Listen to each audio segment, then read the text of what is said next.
Hello, everyone, and welcome back to another day of Gloomhaven. Sorry that I have been away for a little while.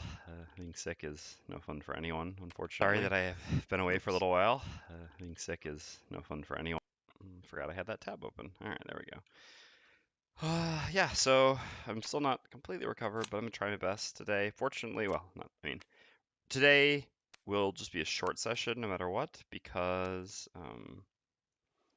it's actually my fiance and I's anniversary. So, I mean, we have dinner tonight, which I have to go to. I don't have to. Sorry, my words, being sick, etc. A little bit tired as well still.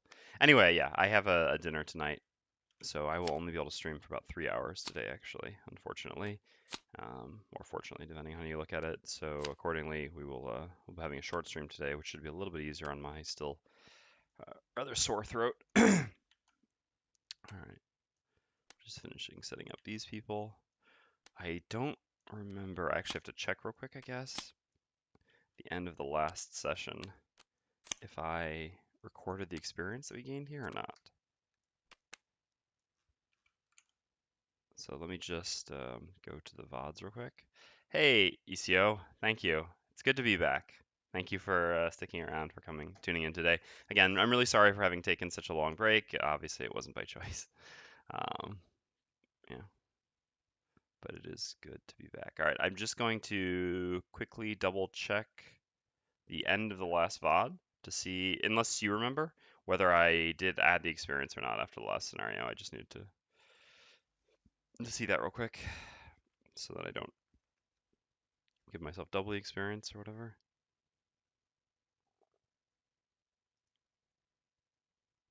The last that VOD is actually the custom class testing. All right, just give me a second here. I should have had all this done, obviously, but it's kind of been busy being our anniversary and all.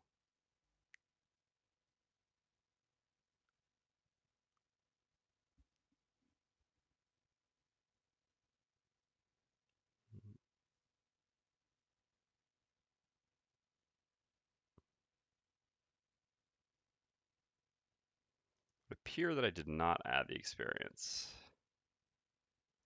I believe. It would appear that I didn't add anything. I think I was in a hurry to go. I'm just going to assume that that's correct. If someone watching the VODs in order does catch that I missed, well, this will be unfortunate because it'll be difficult to reverse, but I believe I didn't. I don't want to spend too long looking at the VOD. I guess I should have studied a little more carefully. I actually just forgot that I hadn't corrected this, but I believe I have not added anything after the last scenario. So let's go ahead and do that right now. So which difficulty we did the last scenario on? We're really only +2? Ooh, and we still lost? Guess we had gotten some bad flips. God, I'm actually really hot with this headset on. Give me 1 second. I'm just going to turn the heat off in this room. Got the heat on now because it is getting down to freezing temperatures, but being sick can be tough. All right, let's see. So +3, which is really +2, which is really +1. So it's 3 gold per coin. All right, so we got 3 gold for a coin here. And we do have 7 experience, which I guess would level us up. I'm assuming that's correct. It's unfortunate because at this point it's going to have, if I'm incorrect about this, and I did give myself whatever last time, then it is going to have negative repercussions, I should say, because I'll do the scenario leveled up on someone that shouldn't otherwise be leveled up. But I think I did not do this. All right, so 9 gold here, which puts us up to 33. Okay, so that's that. So we just got one person to level up real quick. Do we have anything in our decks that shouldn't be there? There's some curses and a bless. Ugh. But one of those things is here. I guess a bless. Yeah.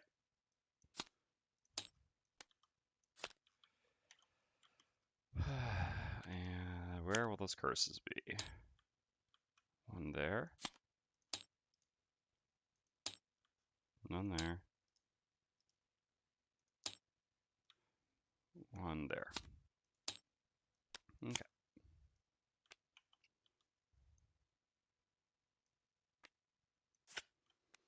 All right. Let's clear all these guys off. We're going to try to do this scenario again. We're going to do it on +1, I guess, now, since we failed at +2. Even though, again, I know that's kind of lucky. I mean, well, or unlucky, I guess, is the reason we failed, I would say. Still kind of just like to actually win. Obviously, winning is a little more preferable than losing. I don't just kind of following the same rules which I've been applying thus far of not having to stay stuck on the same scenarios for too long, which can kind of be boring for the viewers. All right, so let's get all these things correctly. I'm just gonna remove that barrel. This room is properly set up. We'll just have to set up the monsters in that room to reset this deck. Ah, yeah, but I've got to do the leveling first. I think you have to do Road and City events as well again. All right. Sorry, just resetting everything quickly.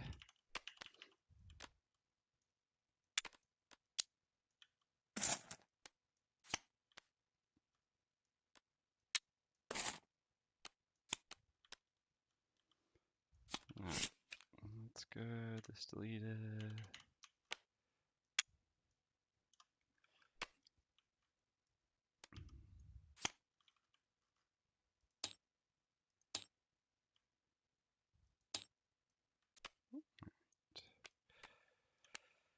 So, the Spellweaver gets to level 3 exactly. 95 experience. Well, even if we're never getting check marks there, at least we're getting check marks this way. As before, we're just going to continue what we started by replacing a -1 with a +1. It's definitely, I would say, the best way to go. After this, then we'll start adding some good stuff. Yeah, because we can't remove any more negative stuff. We can remove +0s, but we don't want to do that until our deck is a little bit better. Okay, so level 3 choices for the Spellweaver, and they're pretty obvious. Even though in my original guide I said that there is another option. And all right, if we're being honest, there is an option here. We are playing with the Cragheart, so in order to consider effectively the option here, we need to actually look at the level 4 cards as well. So there is Spirit of Doom, but this card is really just not good at all. Requires Dark to set up a ranged execute as a loss. This is really bad compared to other classes' losses. Like, for example, another starting class with a loss. Sorry, executes. Yeah, you will have to forgive me. My brain is only about 75%, we'll say. Um, the Scoundrel has level 5 execute, which is non-loss and compares much more favorably. This is just not where we want to be at in terms of executes. But anyway, the reason why looking at level 4 is relevant is because you have Forked Beam. Why is looking at this card as a level 4 card relevant? Well, let's go up here and let us find, it's called Reviving Shock, maybe? Reviving Shock, yes. This is this card, okay? So let's go down here and just compare two things real quick. This is kind of important to bring up. So this is a level 1, technically X, but still a level 1 Tinker card. This is a level 4 Spellweaver card. These tops are, with the exception of the initiative difference and the experience, exactly the same. Obviously, experience isn't really a balancing measure. It very slightly is, but it doesn't actually change the power level of the action, right? Whether there's experience or not.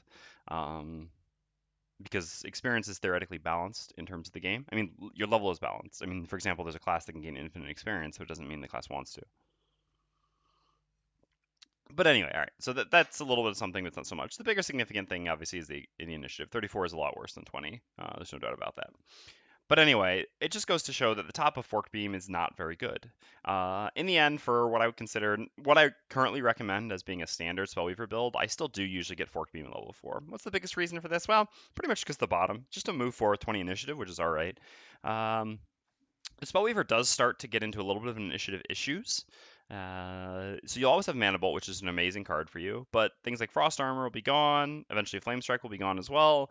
And so, of cards that you're actually happy to have, you don't really have any early initiatives anymore. And late initiatives are also good, but typically you want to have a little bit of both. So you'll have just Mana Bolt and then Flashing Burst, which is 26. And if we're being perfectly honest, 26 is significantly worse than 20 as well. There are many monsters that can go at 20 or early 20s, like, for example, Living Bones, which have a 20 card. Living Bones are very commonly faced enemies.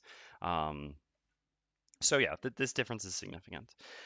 So accordingly, Fork Beam does have some value just because it'll be your second best initiative card for a long time, and that makes it worth something.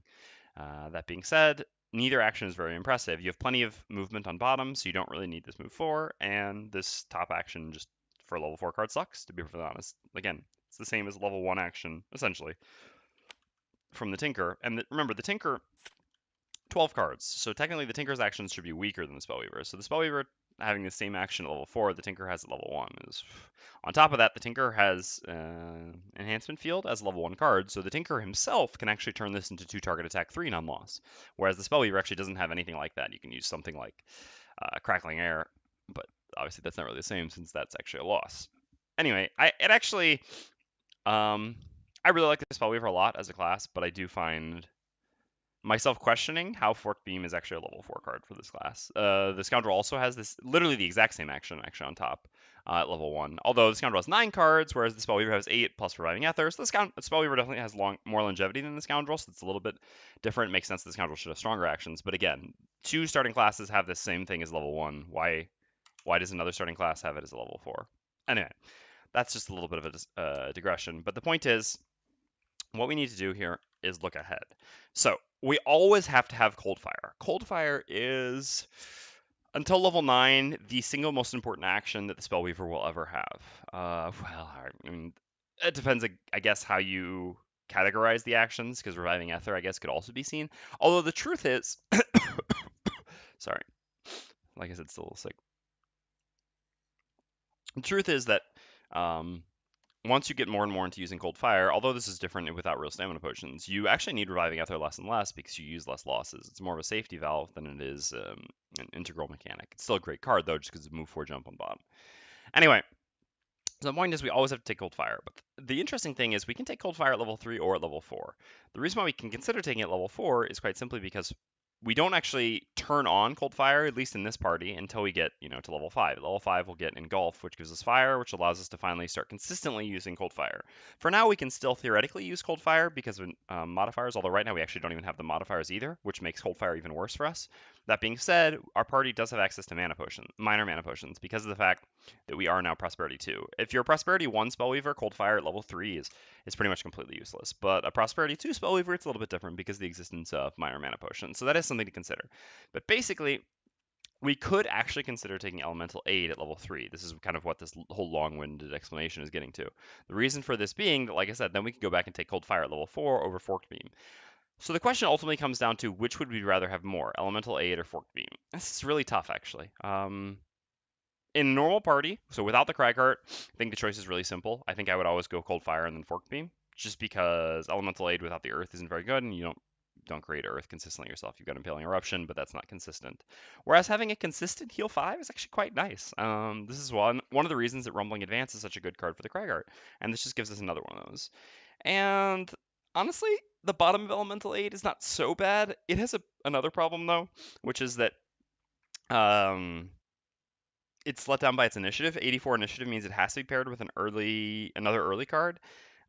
This just gets a little bit more awkward for a couple reasons. So Mana Bolt, you're almost always going to want to use as a bottom. You use this when you want to go early and use an AoE. Later on, once you get an enhanced with Strengthen, you'll use it all the time to give yourself advantage for 2 turns. So for this reason, you don't really want to have to use Elemental Aid's bottom and Mana Bolt's top. At best, you're just doing an attack through range 3, which is again fine, but as you level, much less exciting. So Mana Bolt again is much more of a bottom. If you take Elemental Aid, you won't have Forked Beam because at level 4 you have to take Cold Fire, so you won't have this as initiative. So then basically the only tops you'd be left with are theoretically Frost Armor, but this card's going to get cut soon enough anyway, so pretty much just Flashing Burst. And again, I mean, this is okay, but 26 initiative isn't so early that Elemental Aid's bottom is guaranteed to be useful. So this is the biggest problem with the bottom. But again, neither half of this card is bad. They're both very situational, but both powerful. Again, this is considering the fact that we have a Cragger in the party. So I think this is a really tough choice, actually. I'm wondering. Let's see our mana potion situation right now. So the brute's still level 2. The problem is that both our party members are level 2 right now, so they can't carry 2 small items. We could carry a mana potion, but this would still only set up half of Cold Fire. We don't have our modifiers at all yet. How far along you are in the modifiers matters a bit, because, like I said, if you've managed to gain some check marks, you might have already started unlocking some of these. Typically, I recommend unlocking the Frost ones first. First of all, because the stun on Cold Fire is more valuable than the plus 2 damage on Cold Fire most of the time. A 3-target attack 1 stun is better than a 3-target attack 3, usually. It obviously depends, but it also scales much better and it's more reliable. The other thing is that you'll be able to create fire at level 5. I mean, technically you can create either at level 5 if you take Chromatic Explosion, but Engulf is just a better... I mean, Engulf is attack 4, which makes it reasonably valuable, whereas Chromatic Explosion is just a move 2 with bad initiative. So for that reason, you usually want to pair the ice with modifiers. But anyway, that's neither here nor there because for now we haven't actually gotten any of these modifiers yet, so our ability to randomly create elements and make cold fire better is much slower. Kind of torn. I think I'm gonna try the elemental aid again. I did this the very first time I ever played the Spellweaver. I've played, I want to say, 3 Spellweavers to retirement at this point. The very first time I played Spellweaver to retirement, I took elemental aid at 3 and then took cold fire at 4. I wasn't even playing with a Cragheart, and I think this is probably a bad decision, like I said, but I'm really interested to see how it works out if I take this here. Again, I'm in a party with a Cragheart. I'm also in a party with 2 tanky allies, so there's a lot of value of healing. And on top of that, I just want to see how the class plays when you don't have Fork Beam, because I really don't like Fork Beam. Like I feel it's kind of necessary because again the bottom 420 initiative, but yeah, I think this is fine. I think we're gonna go like this. So we're gonna pass up on the best Spellweaver card, best pre-9 Spellweaver card, I guess I should say. I'm gonna leave all the rest of these cards here. Cold Fire definitely on top because we're taking that next level, and we're gonna take Elemental Aid here. All right. So what's getting cut for us now? It's a good question, right? That's a very good question. This is actually pretty difficult, to be perfectly honest. Oh, sorry, I should fix the title. Thank you very much, Gorlord. I'm feeling a bit better. Hold on. And back, but still kinda sick. Short stream.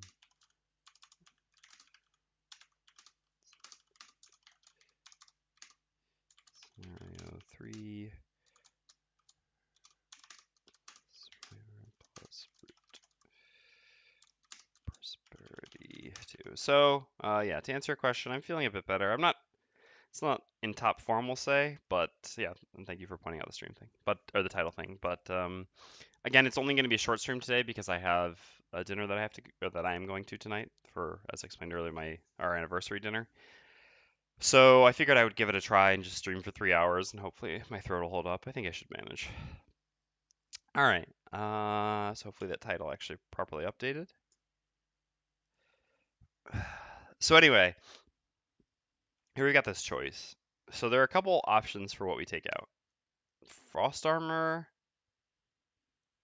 Aid from the Ether, Impaling Eruption, and Flame Strike. These are theoretically the 4 options for things to take out. So why each of these? Well, Frost Armor because it's the worst card we have left. It's just generally strictly worse mana bolt. Although, like I said, the 20 initiative is actually quite relevant in the party with the Cragheart because it allows us to go after the Cragheart's 13. So actually, the value of Frost Armor increases when you play in this party. I've noticed this significantly in the past. Again, the bottom of Frost Armor does nearly nothing, whereas both the top and bottom of Mana Bolt are good. And the tops get used for similar things, but at the same time, like I said, we use the bottom of Mana Bolt a lot, so the top of Frost Armor still just gives us the ability to consume, a random Earth, um, or at this point, still the random light that we create in game 1 experience. And experience generation is still significant because we want to get to a powered up Cold Fire as quickly as possible, and eventually Inferno.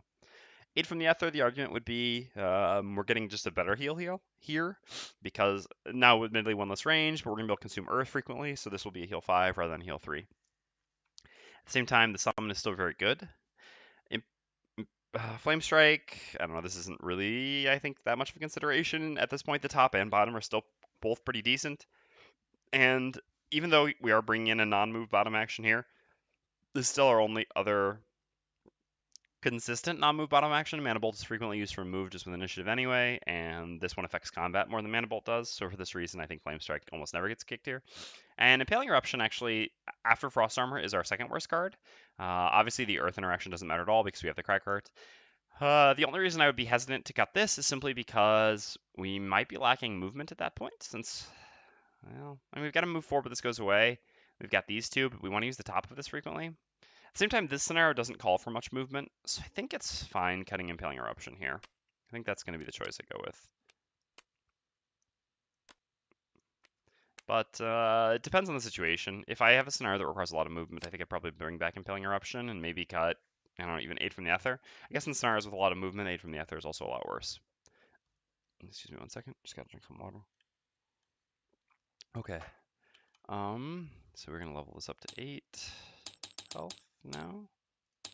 And we can do a little shopping, right? We do have the reputation at 5. All right, let's do our city event first. So we're just gonna do that real quick. Just gonna change the screen.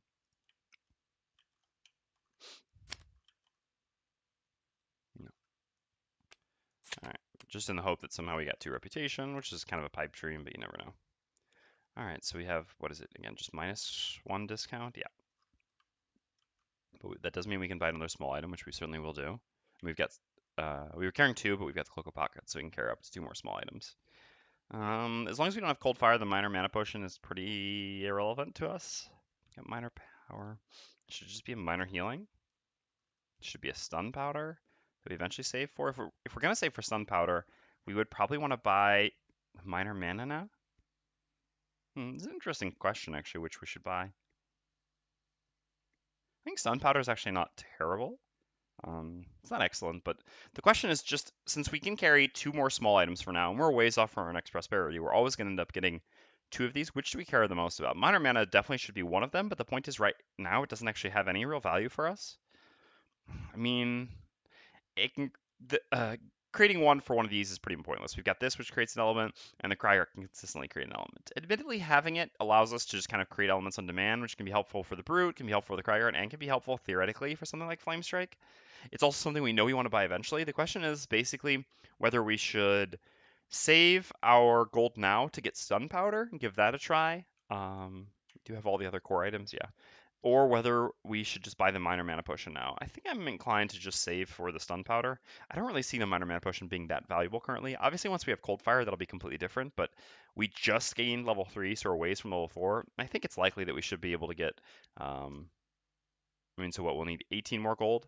And worst case scenario, if we level really quickly, then we can just buy that. I mean, maybe we won't even have bought the stun powder yet. All right. So I think this looks good. So we just do a road event real quick. So let's do that. Okay. What? Oof, that's brutal. That's definitely not what we want to see. All right. I mean, yes, it's good, but it's also bad. So we gain 1 reputation, but we consume 1 small item each. I think the ham and a potion is less valuable than the minor power. Well, here we don't have a choice, unfortunately, which actually really sucks. And here we also don't have a choice. Yeah, that is pretty yuck. I agree.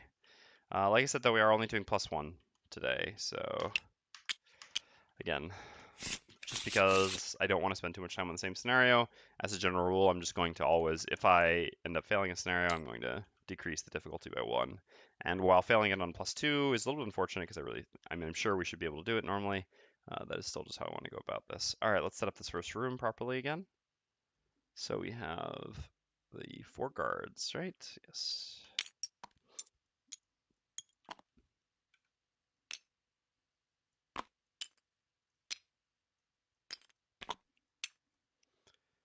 How have you been, Corelord?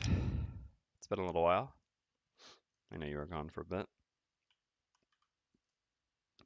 9 on all these.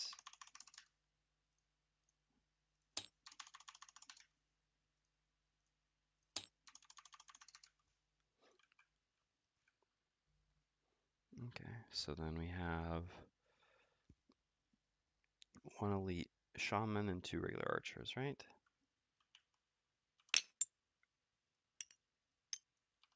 Elite shaman has 11 health, and the regular archers also have 11, oh no, 8 health, sorry.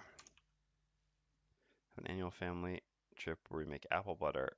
Ooh, that sounds nice. Oops. Actually, I'm not sure I've ever, I think I have had apple butter before, but it's so vaguely. There's this, back by my hometown, I mean about 45 minutes outside of my hometown, there's this orchard, a family-run orchard that we would go to every fall. I think I had apple butter there, but it's been a long time, so I remember it very vaguely, basically. But that sounds awesome to make homemade apple butter. What exactly so what is the process for making apple butter, out of curiosity? Okay. All right, so let's beat this time. So the question is that we have to ask ourselves after we fail any scenario: was our strategy flawed, or was it the execution which was flawed, or did we just get unlucky? Hey, Christopher. Yeah, I'm feeling a bit better. I'm still not back to 100%, but it's going to be a short stream today, so I should be able to make it through it. And then hopefully, assuming that I make it through today, then on Thursday I'll be back to doing a full stream again. But thank you, I appreciate it. Sorry that I was out for a bit. I always do feel bad about that. Sorry, one second. Excuse me. All right. I think our strategy was fine. I mean, I've used this strategy successfully on higher difficulty than what I just did there. I think we just got too unlucky on that poison turn, so I think we're still going to go for a similar plan. But again, let's take a look. So here they have 2 movement. So what we want to do is to kind of make our way over here so that these can never hit us. How did we position ourselves last time? God, I wish I could remember exactly how we started. It's not too bad. We have tables set up to peel, slice, /core the apples, then clean up the resulting apples to remove any skin or bad spot. We did 6 bushels of apples. I'm aware of the term bushel, but how much is actually in a bushel? Is that just like a crate of apples, or is there a specific number in a bushel?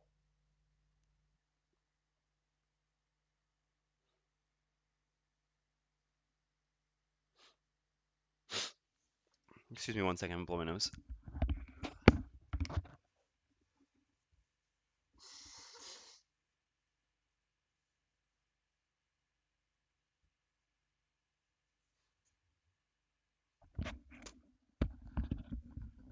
Sorry about that. I'm back.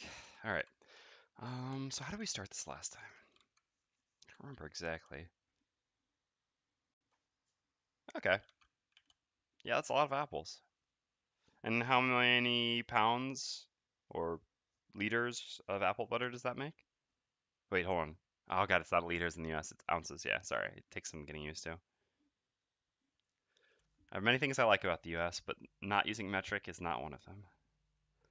Um, I don't remember exactly what we did for the Cragheart. I mean, I know we're going to go at 13 initiative almost always. So basically the idea is, again, we're going to try to make our way over to this door. The guards spawn at the beginning of every round, so presumably we can just wait 2 rounds and then go in, again, to avoid having to deal with the guard, which is in this room. Yeah, I still know pounds. I just said the other one by accident, but I guess that's for our European friends that you gave that. So in the kettle, you build the fire and start with apple cider to bring to a boil. Okay. I'll continue reading. Feel free to keep explaining. But anyway, so again, if we wait 2, so not this turn, so next turn we want to go in the room without killing any guards first this time, and hopefully not getting immobilized. I guess, yeah, it was last time that we got messed up with the immobilized, which we just have to hope doesn't happen this time. I don't remember how I started with the Cragheart. I mean, I know it's going to be unstable upheaval. The other thing that sucks about going with unstable upheaval now, though, is because we don't have the Hammond potion anymore, we can't actually get it back, which does hurt our initiative. Is it a skewer that's good?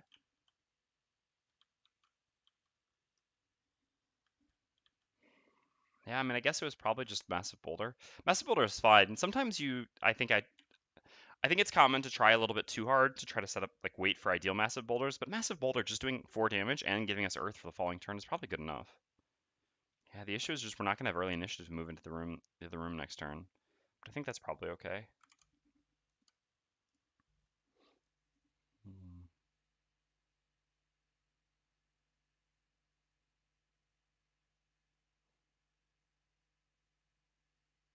All right. It's a lot of time stirring a pot, but I suppose it's worth it. Um, so the Brute, I think, goes in a... I mean, because we want to go early over there, don't we? What if the Brute just moves here and skewers both of them?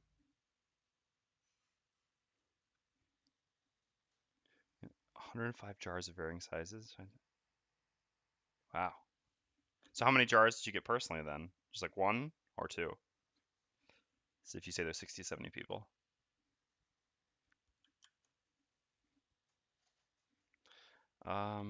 Sorry. I have difficulty focusing while I'm still recovering. We fly, so can't bring. Yeah. Yeah, that's rough.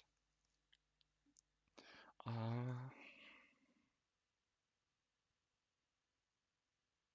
So the real question for the brood is just whether we want to disarm one of them or whether we want to skewer both of them. I think skewering both of them just seems good. Same time, our goal is not to kill them. Okay, nice. And how long I mean, since you do this annually, how long does that usually last you? The butter you make there, does it last basically the entire year or until spring or a couple weeks? So because we always need to move away from over here quickly, because if these go at 30, I mean, the problem now, even if they range attacks, it doesn't matter because they only have one movement and two range. But basically, this one at least has two movements, so it can come hit us. But again, the earliest it can hit us is 30, so as long as we go before 30, we're fine. But going before 30 for the brute is only this or this. I think we'd rather or this, but kind of these are two non-move bottom actions which can be useful next turn, or this can also be useful while we're moving away. So I think we almost always want to start with this. All right. So the question, like I said, is just whether we want to do a bigger move and then use that as our top action to just disarm one of these. I think avoiding incoming damage is pretty important. I think last time we took too much damage early on, which is what put us in a bad spot. So I think I'd rather, yeah. Also, I don't care about maximizing damage on them early on as much as I care about keeping them alive and preventing them from damaging us. So accordingly, what if we do this as a move? And then we can do the skewer next turn. I think this is what we did last time as well. So we did like 1, 2, 3 to there. It's annoying because it puts them both in the same spot. What if we do something like this instead? And then he can just do like 1, 2. We do 1, 2, 3. Although I guess we don't necessarily want to move all the way up to there because then it makes it easier for them to hit us. Yeah, maybe this is just fine. So then he goes like 1, 2, 3, and then Cragheart maybe moves to here, and the Spellweaver moves to here. I think that's similar to how we did it last time. I think that'll be fine. All right. So what is our plan on the Spellweaver then? Definitely no losses because again we don't want to go crazy on dealing damage right now. Not wanting to get the summon up in this room. Better to have that in the next room. I think we just wanted to go after both of them and also move behind them. 20 is fine and allows us to consume the earth through an attack if we want to. Depends whether our plan will be to Dirt Tornado the following turn or not. And so then we just need to use a move. We'd rather save our better initiatives and our better actions. I don't see myself getting the summon up anytime soon because we're going to be moving for a number of turns. So I think it's actually fine to just use this as a generic move too. We don't need to move more than 2 here. And we're not going to be using the top to heal anytime soon. If we were going to need a top heal, we have Elemental Aid at this point. And again, the bottom summon, it's far from being used. What do you think of the Forgotten Circles expansion? I haven't really taken the time to look at it at all. I know that it was just revealed. I'm not sure how much information was given. Again, since I've been sick, I haven't been really on the subreddit at all. I just saw it on my phone, the announcement for it on the subreddit, but I haven't really looked into it further than that. I mean, when we did the event in Lafayette last year, or I guess it was earlier this year, I don't remember if it was last year or earlier this year. I really don't remember. Anyway, when we did the event, which was in Lafayette, we all got to see and play with the level 1 version of the Diviner. So I saw it a bit then. I thought it's an interesting looking class. It explores the dynamic of the game, which isn't really explored very much, which I think makes it pretty cool. My biggest concern with the class, which seemed to be a concern that Isaac shared a little bit, is that it seems I had difficulty believing how effective it would be in a small party. Like it seems like that effect lends itself very well because it was like supporty, not a lot of actual attacks and stuff like that, small hand size as well. Um, so in a party of 4, it seems like that provides a lot of value to the party, but in a party of 2, it seems like you'd really struggle. But yeah, I have no idea about anything in the expansion other than just a level 1 diviner, and that's it. Well, has there been more information given? I'm assuming, and if so, what do you all think?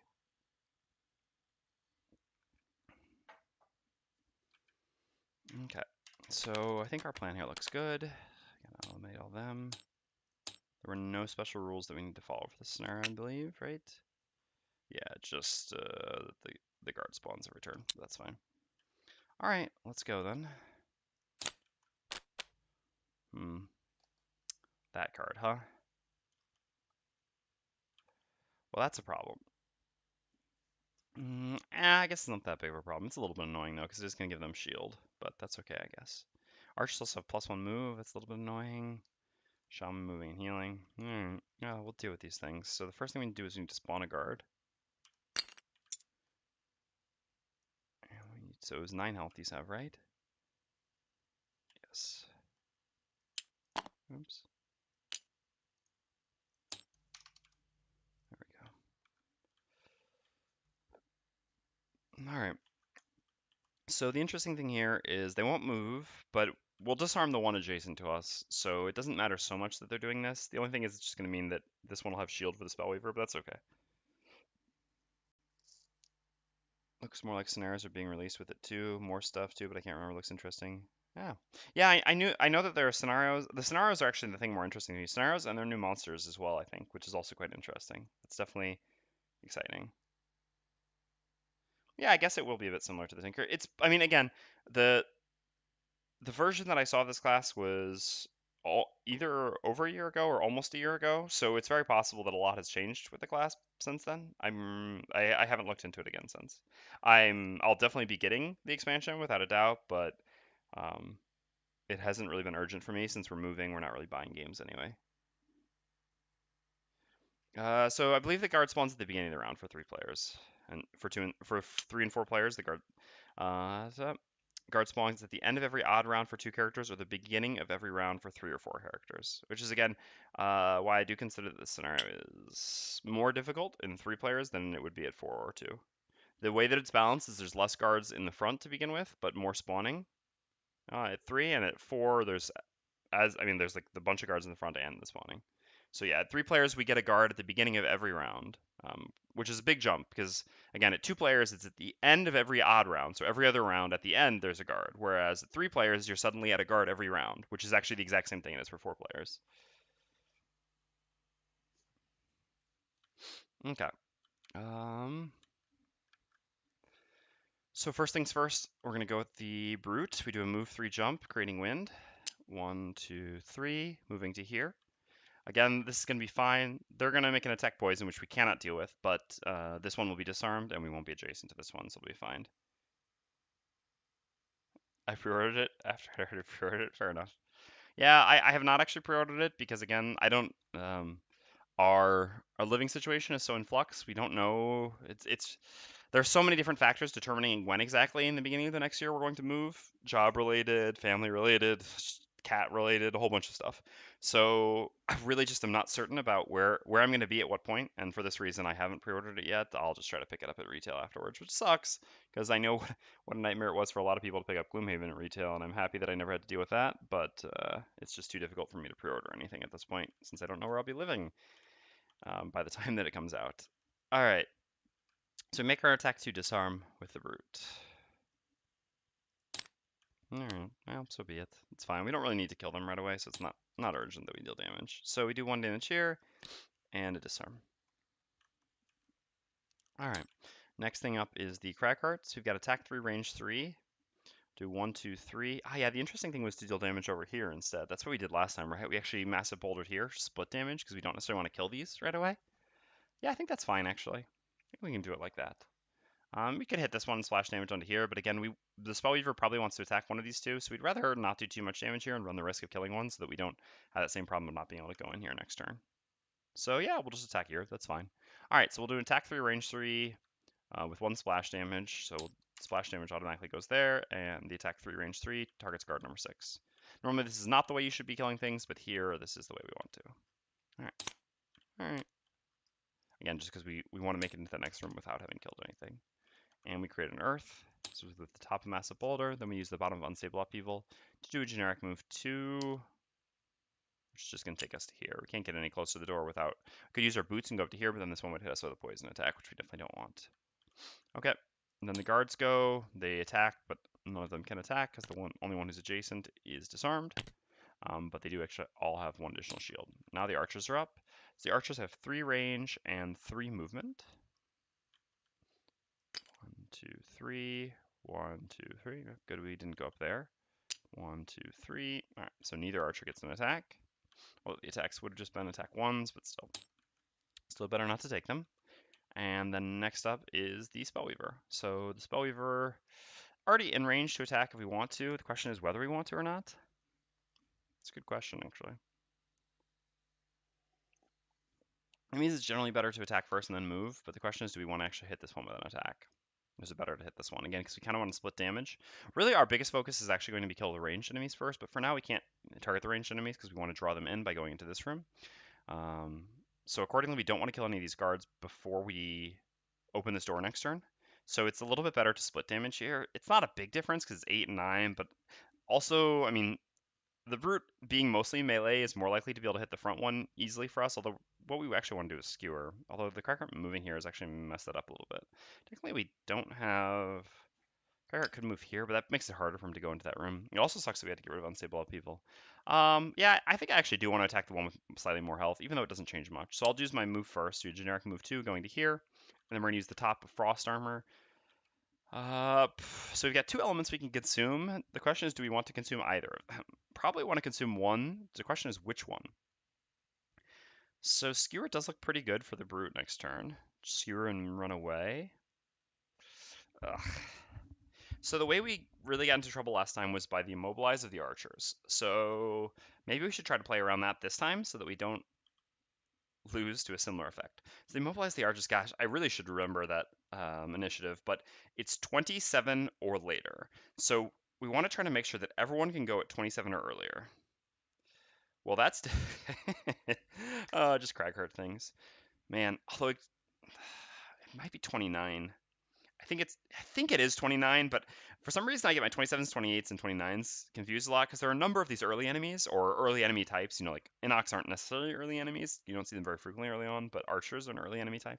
And I get the 27s, 29s mixed up. God, I know it's one of these three. I just can't remember which one. It's actually very significant here, though, right? Because if it's 29, then Rumbling Advance is safe. Whereas if it's 27, then nothing is safe. Because if someone gets immobilized out here, all of us basically have to stay out here, which is the problem we ran into last time. Again, it's only a 1 out of 7 for them to flip, but again, knowing our luck, we should really, I think, try to keep that in consideration. So if we can, I mean, if we can beat it, it's good. But again, because we weren't able to Hamon a Potion, that road event really, really sucked for us, for the record. Because we weren't able to Hamon a Potion back Unstable Upheaval, we're in the situation now where our best initiative is 29. I think we're still just going to try for that, right? So if that means we're going to try for this at 20, if we're going at 29 with the Cragger next turn, then we're going to go at 27 here. The question is, do we want to use real moves then? So basically, the reason why this matters is because it matters which element we consume. So theoretically, if we're going to go at 29 with the Cragger, we're almost certainly just using this to move as a bottom, right? Because we can just do more effective top attacks than healing when we're all at full health.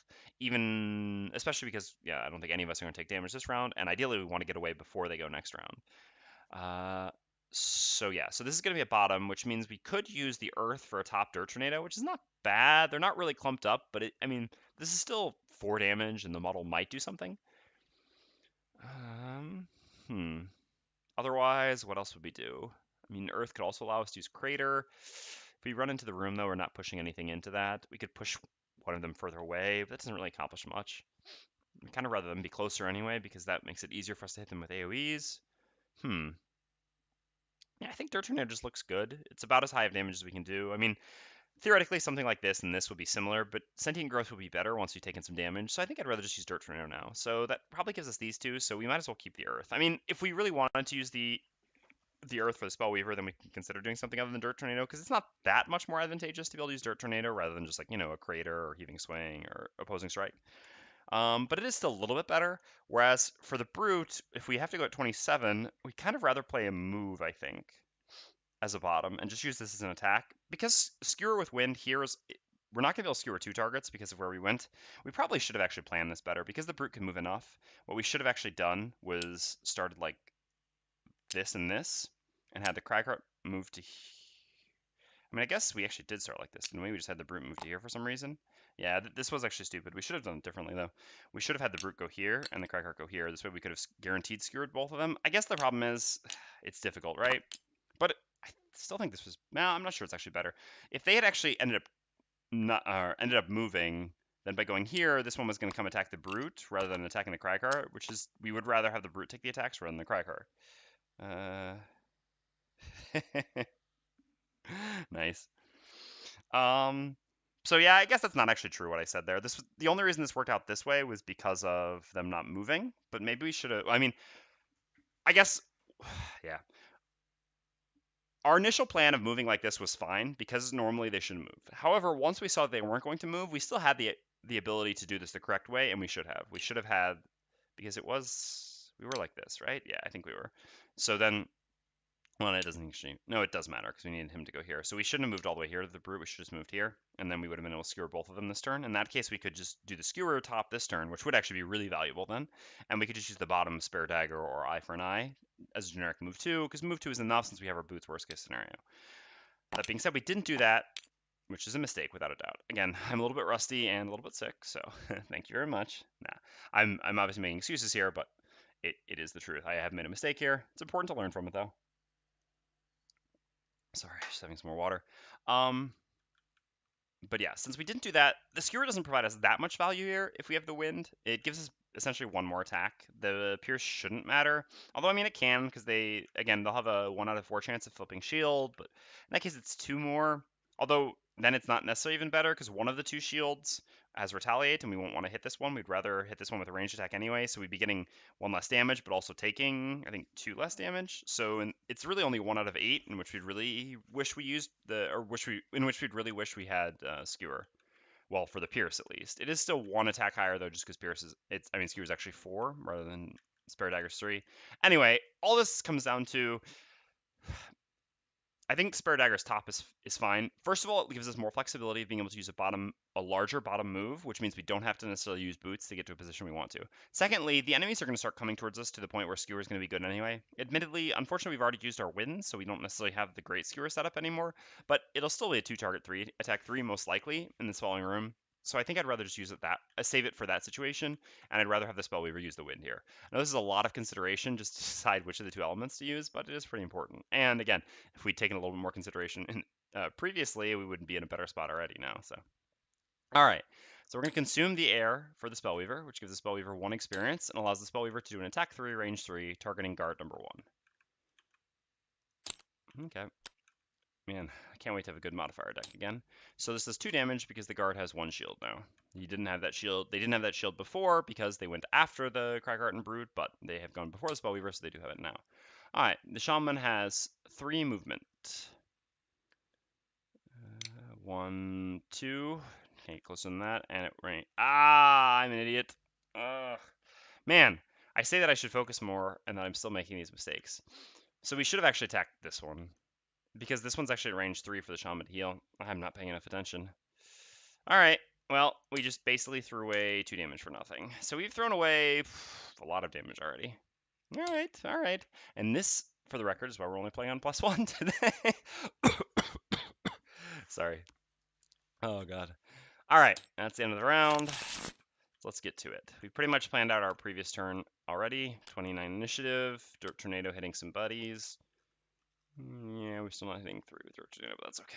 All right, Spare Dagger, and a bigger move. Which of the 2 moves are we more likely to want here? I guess this initiative is slightly more valuable to us. Late initiative isn't going to matter much in this room, I think. Well, it could. Yeah, all right. We've got a lot of middling initiatives here, actually. I think I'd rather have the late initiative option. They're both just move 4s. It's just the initiative which matters. I'm not going to use the top of Fatal Advance anytime soon in what is normally a relatively long fight. Excuse me. All right, and then the Spellweaver. So we need to move and attack. Well, Flashing Burst seems fine. I mean, all our initiatives are pretty well clumped together here. So 26 is all right. We actually, we just did the scenario, so we know that since there will be this guard spawn, there will be no enemies in this room that we go into. Accordingly, we know it's safe for the Spellweaver to run into the room first at 26. Even if we didn't know that, 26, 27, I think this would still be all right. We wouldn't expect there to be more than 1 enemy in a room like this, normally, anyway. Maybe 2. But even if there are enemies in there, for example, they're going to be stuff like guards, which can't go before 30 anyway, or can't move before 30. So the Spellweaver would still be safe with her allies running in at 27, 29. And I mean, if there's a single archer that's going to get an attack off on the Spellweaver when she has 8 health, again, this is just not a big deal. So the 26 initiative, even with her going first here, should be fine. So we just need to decide which move to use. I guess we should use our biggest move to give us the most flexibility about where we're going to go. And there's a small chance we might actually use the top of Fire Orbs. Not sure how likely it is, but it is possible. Whereas we're definitely not using the top of Reviving Ether anytime soon.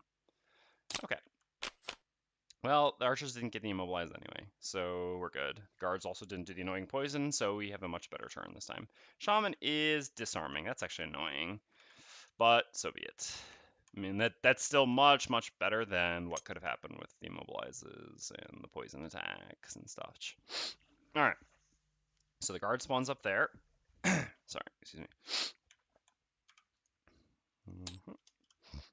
me. Sorry. And the shaman goes first. So shaman has range 3, so cannot attack yet, but has 3 movement. So it just needs to go to here, right? And then 1, 2, 3. Yep, has enough range to attack the brute. So it's attack -1 on what is normally a 3, so an attack to disarm on the brute. All right, so no damage, but obviously the rather annoying disarm. That's okay. Again, it's a marathon, not a sprint, so missing out on this attack 3 and 1 experience this turn is okay. All right, then it's the Spellweaver's turn. We should definitely attack before moving. The reason for this being pretty obvious, we might not actually be in range to attack anything after we move. It's a shame because we could theoretically consider going to the door and making an attack on the shaman. Like I said, killing the ranged enemies first is more important, but we don't actually want to stay on the door because the archers actually have range on us this turn. We need to get into the next room since the archers will have +1 range this turn, but they're not moving. As long as we move past the door, we will be safe. And we're definitely not taking the risk of not going to the room this turn because we won't have even this good of initiative next turn, so there's a chance of us getting immobilized and stuck out here forever, which we're not taking that risk again. All right. At this point, we can start focusing one down. It's fine to actually kill guards at this point since we've managed to keep the 6 alive, which is what we needed to be able to go into the room anyway. So we're going to create a light and do an attack 3, range 3, and we're going to target guard number 5. No special items to use. All right. Oh, that's our Spellweaver +1. Getting value from our perks already. So 4 damage, which is nice. And now we have a move 4 jump on the bottom of Reviving Ether. So we're going to move 2 and set up the room.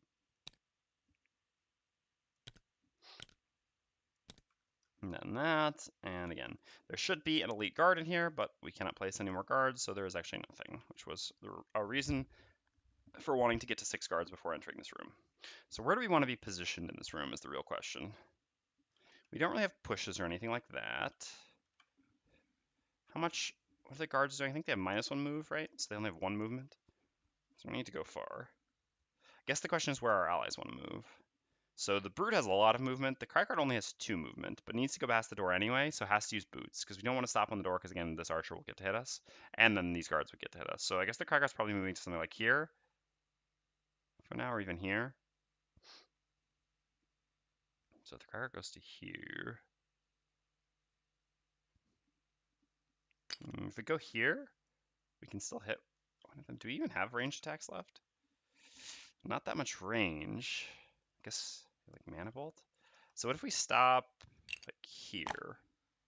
Then the guards will be here, and the next turn we can make a shorter range attack on them. And move. Is that what we want? Using like the top of Mana Bolt plus like the bottom of Fire Orbs. Yeah, I think that's fine, because we'll have 7 initiative. We can't get beat next turn. I guess if we're going to use Mana Bolt, there's no reason to stop this short, but there's no disadvantage to it either, so I guess we can just stop here. Because again, the guards have only -1 movement. Nothing here can go before 7. There are none of these enemies that have initiative before 7. To the best of my knowledge. Archers might have 1 card. No, I don't think the archers do. I think their earliest card's like 11. I'm pretty that's like 98 degree of certainty that none of these enemies can go before 7. So if that is what we're going to do next round, which seems fine, to just Mana Bolt and then run away with this, and then maybe the following turn we can either like heal bottom attack or top attack shield, something like this. This all seems good. So yeah, I think stopping this spot is fine. This also lets the Cragheart move more. So okay, let's do that. We'll just move to there. All right, next up is the brute. Fortunately, the brute is disarmed, so cannot actually make an attack. Shamans are annoying. And then we're going to do a move forward with the brute. So I guess we're just going to go to something like here. We don't want to move further than that because we don't actually have any ranged attacks left. So we need to do something like skewer next turn. And skewer next turn is all right because there will be like an enemy here, and then we can just like skewer and run away or something. Or if they end up coming up, then we can skewer 2 of them, etc. So this move seems fine. And then it's the Cragheart's turn. So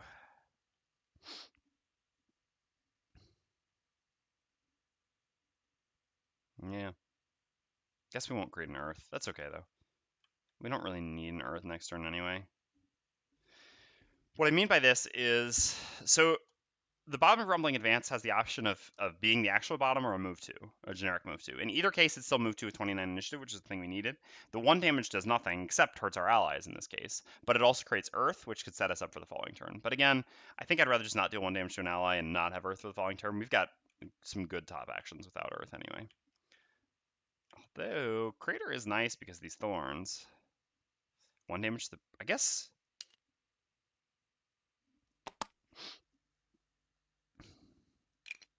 we should actually do it like this then, huh? So the Spellweaver can move to there.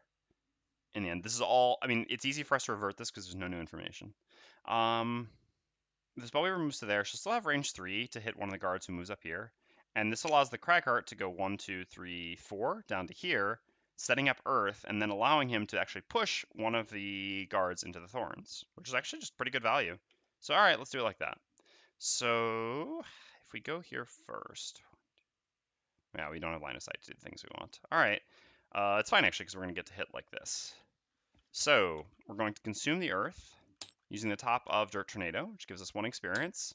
And this gives us an attack 2, range 2, targeted like this, which also muddles. So, the only one I'm actually going to place a muddle on is the Shaman, because the other 2 are going to go after and not attack anyone.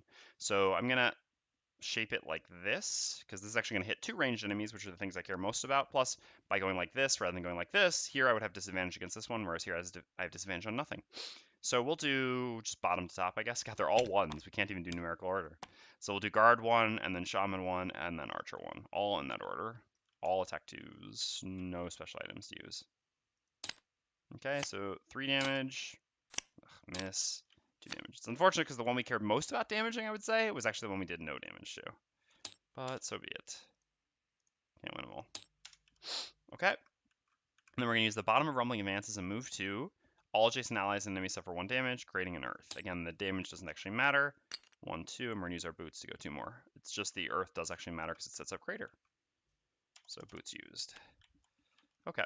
And then the archers go. They don't move, so they have range on no one. And then the guards go. Okay. So let's do that, right? -1 movement, so 2. So 1.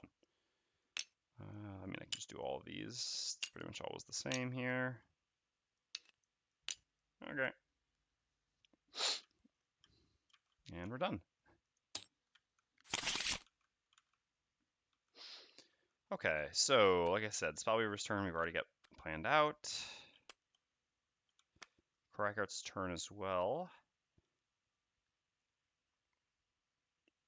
Just Crater. The other part we haven't seen just yet. And for the Brute, it's got to be Skewer.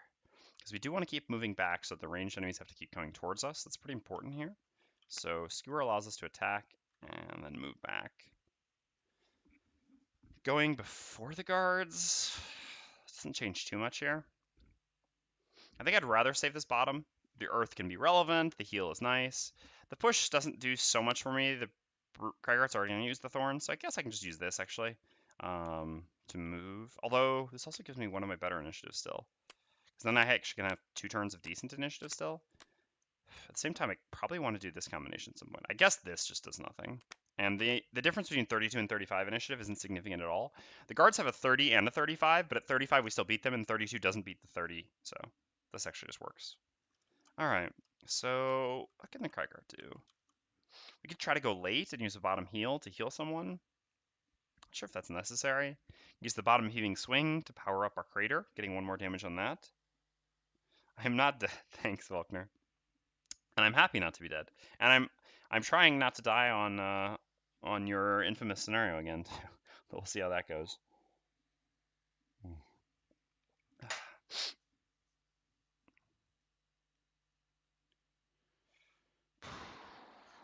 It's better to go late and heal. We're not really doing anything else, and the spot we're in is fine. For now, at least. I think this is actually okay. The bottom heal will always be useful. Is it better to just keep moving further into the room so the archers can't hit us? Yeah, it actually probably is better. Here we have range, line of sight, and we can push. All right, yeah, let's not be silly. Let's not be try to be too greedy. The bottom of Earth and Cloud is always going to be good during this fighting, so we might as well just use a move for now. And Backup Ammo is actually our biggest move, while also being a card we really don't care about so much.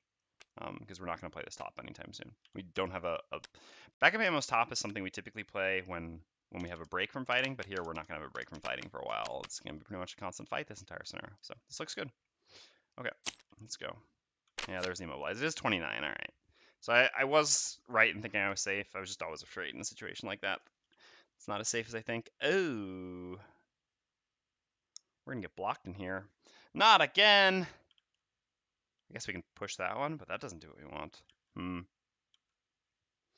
All right, well, I gotta help Jessica with something she asked me just a minute ago, but I'll deal with that after this round, I think. It'll just take me a couple minutes. Well, I mean, to begin with, the Spellweaver is definitely not the one who's changing anything, so we can just go ahead and attack. So let's do that. We're going to gain 1 experience. We're going to consume the light, because the earth can be useful with the Cragger, whereas the light helps no one except us. And we get an attack 3, range 3. I guess if we kill one of the guards, this solves the problem. And maybe the 2 of us can kill this one. Yeah, then the Craggeart's free, because then this one will go here, and then this one won't come here to block this. So yeah, that's actually okay. It's going to be a little bit of overkill, because we're essentially going to be doing 2 attack 3s and something at 4. But first of all, maybe we flip a +1 here. Not so likely, since we already flipped one. But even if we don't, again, this is alright.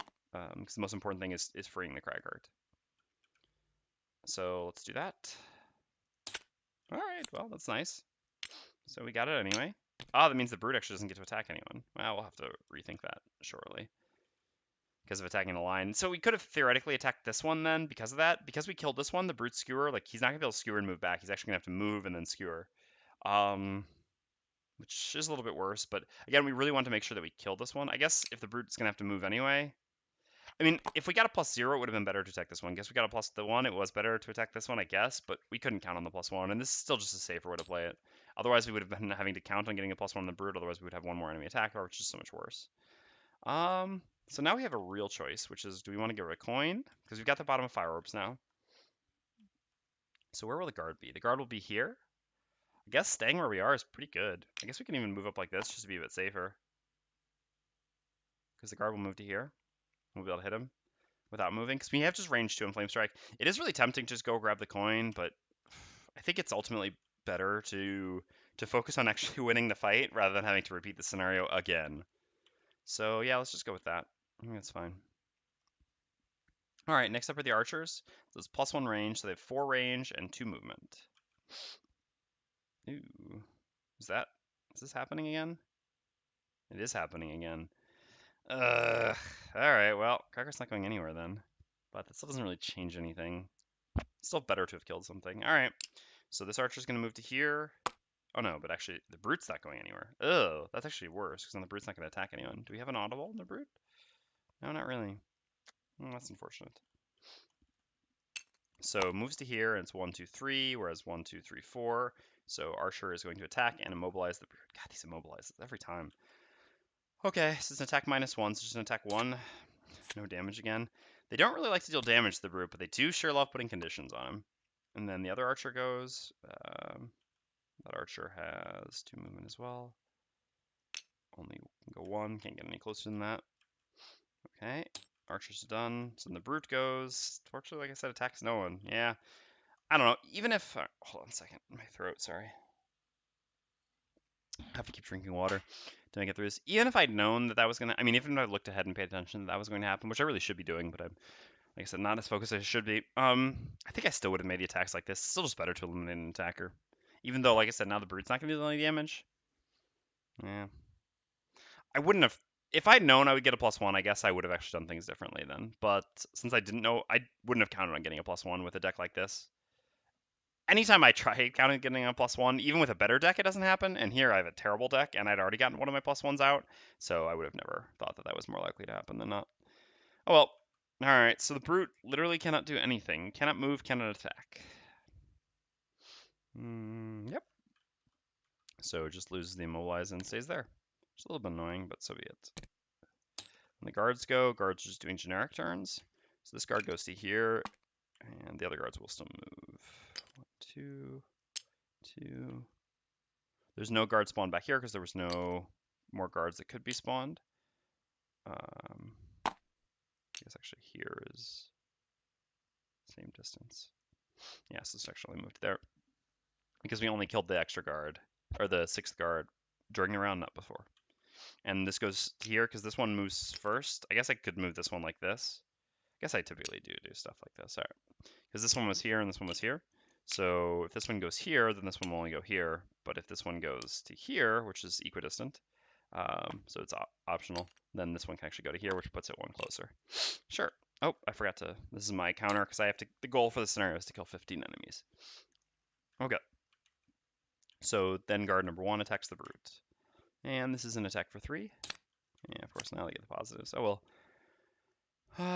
Okay, so blocking. I think blocking 2 is fine. Heal 2 is good enough.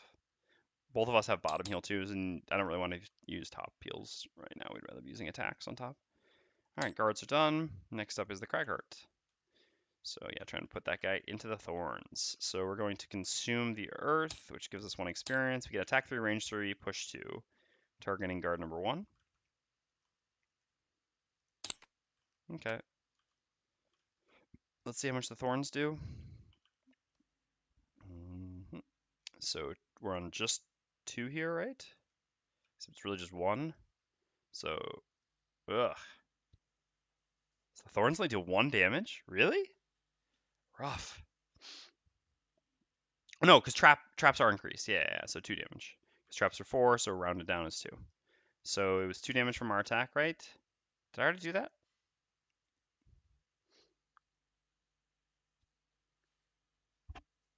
Anyone, sorry, I'm so out of it. It's not really my fault though. Did I just put the damage on him from the attack? I think I did, but I'm not 100%. Yeah, I'm pretty positive I did, right?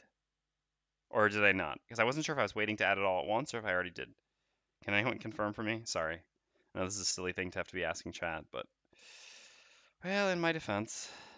So did I? Well, anyway, he gets pushed to here, which does 2 damage to him. So I just need to know if I've already put 2 damage on him from the 2 damage from the attack, or if I didn't put any damage on him.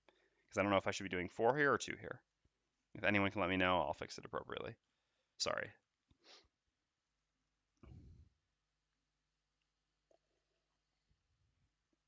Alright, next up is the Shaman, who has -1 move, so 2. Goes to here. Heals, removes the muddle. Heals you for 1. Heals you for 1. And gives them bless. Anyone? Alright, anyway, that's the end of the round. Let's move on to the next one. Well, this Spellweaver knows exactly what she's doing. Oh no, we don't have anyone to attack. Oops, so going later? Oh, that makes that elemental aid so much worse. Guess we can always move and attack. We should still play the early initiative. This gives us options. If there ends up being nothing we want to, like, alright, we can theoretically use Elemental Aid just to move 2 and do something like, move down here and then get to attack the Shaman, which is not bad. We could also just use the top of Elemental Aid as a heal to heal 2 on the Brood if we have to. Otherwise, if the guards do move up before 36, which can happen with them going at 30, then we can also attack them with the top, ideally, and still use the bottom. Just also by going early, we make sure that Elemental Aid will actually do something.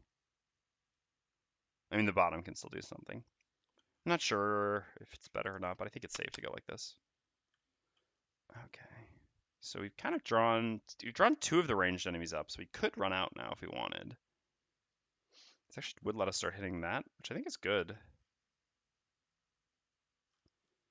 Pushing it through that also does some damage, but we don't actually really want to push it away, although I guess it'll move away. What if we wait 1 more turn and we do a big balanced measure attack? Although the problem is then we're going to be hitting our melee enemy because it's going to move up.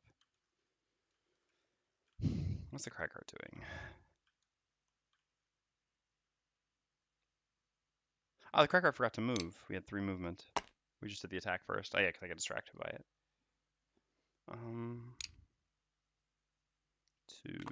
I guess just going to there is fine. At the bottom of backup ammo.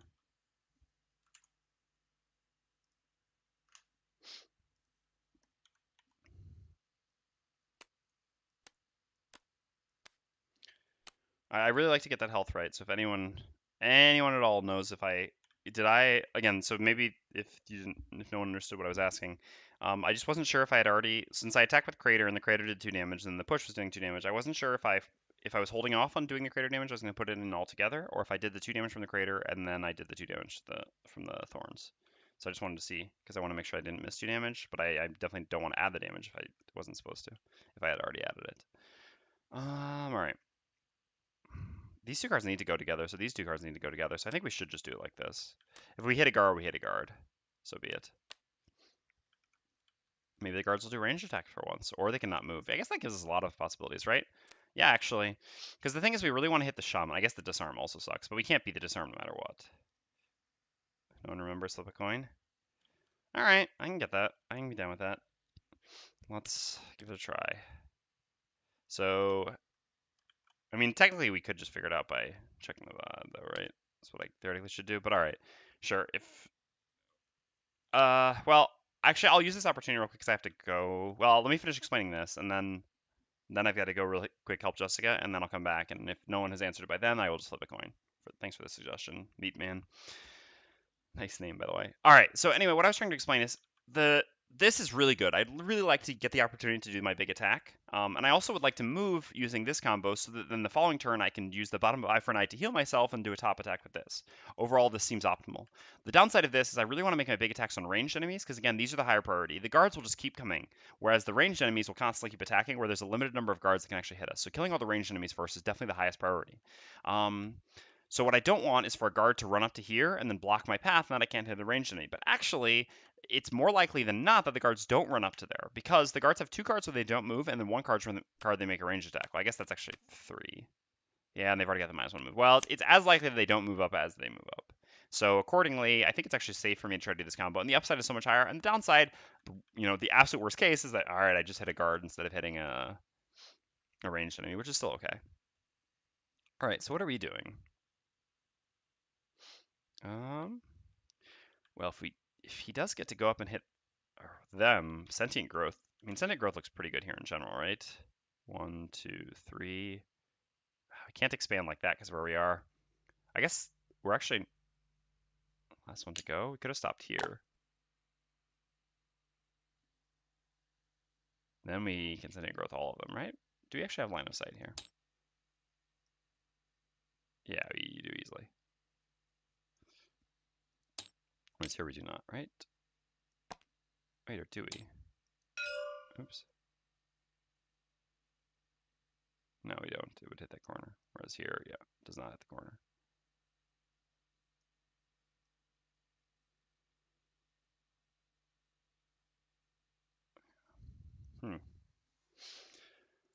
Yeah, so I guess stopping here is actually better. This allows us to do, again, technically I wasn't the last one to go, the Shaman was, but the Shaman didn't provide, again, new information. We knew exactly what the Shaman would do. It moved here and heal, and the other enemies, there were no others that went after the Cragheart. Cragheart was a 61, which was after the guard, and the archers had already gone before that. So accordingly, we can go back and change this. And the reason why we want to stop here is because this actually allows us to do Heaving Swing plus Sentient Growth. Do we actually get to go after the Brute? Yeah, we do. 78. Perfect. This way, theoretically, the Brute runs up like into them, and we can maybe heal him. But even if not, then we can Sentient Growth and Heaving Swing and get to hit like at least 2 of these enemies. And this gives us +1 on that attack, which is quite nice. I guess this is an argument for also wanting to try to go earlier using the 57. If we're not planning healing the Brute anyway. But even if we go up 57, there's a high likelihood that the Shamans and the Archers both go before us. So for that reason, it's still better to go later. That way, if they mess up our perfect alignment, then we can still heal the Brute while hitting some enemies. So this looks overall quite good. All right, I'm going to be right back for just 3 minutes real quick. I just have to help Jessica with one thing, and I'm going to refill my water while I'm at it, and then we'll get back into finishing the scenario. We'll still have plenty of time, though, hopefully, so we should be good. All right, be right back. Sorry.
Alright, I'm back.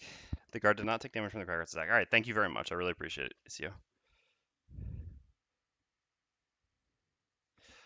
Alright, so I need to add 2 more damage to that guard. I also thought that I hadn't added the damage, but then it seemed like it was a little bit low. So, yeah, also I wasn't 100% sure. Water is nice.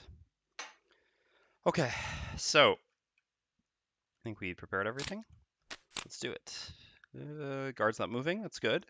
It's good. Archers creating traps. Shaman, yeah, going before. Okay. +1 attack. Overall, this is fine. The guard's not moving is definitely exactly what we want to see. How's this temp going? Is attempt number 2? We're cheating though. By cheating, we're only playing on +1 difficulty, which is it's a little feels bad, man. But like I said, we're sick. We're definitely not playing optimally, and we've already failed the scenario once. So far, the attempt is going much better than the last one. But again, only a +1. So, all right. Archers are first. So, range 3 already from the brute. It's going to just be an attack -1, which makes this an attack 1, right? Yep, on the brute. Jeez. The brute has plot armor from these ranged enemies, there's no doubt about that. Okay, and so the other archer has -1 move, so it can move up. Oh, wait, hold on. Well, the trap doesn't go there anyway. And then here, yeah, no range. So we need to get some traps. So those are the regular types of traps for the scenario. So these will be 3 damage archer traps. Oops. Too many buttons at the same time. Sorry about that. Alright, so this goes there, and then this will go here. And we need to create a guard as well. I don't know why I shoveled that. There's 1 guard in there. Summoned 9 health. Okay, so archers are done. Then the guards go shield and poison, attack no one because they're adjacent to no one. And then it's the Spellweaver's turn.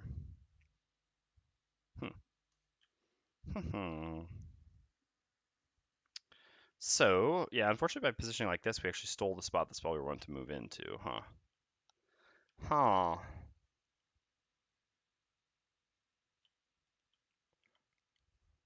It's interesting.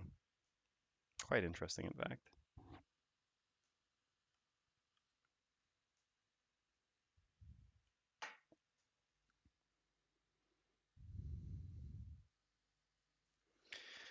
So in order to have range to attack, range to line of sight, we would have to move up to here. It's the only place we could make our attack with Flame Strike from. So it'll allow us to attack this or any of these. We really want to be this though, because this would be disadvantaged, and these are non-ranged enemies. We really want to kill the ranged enemies first.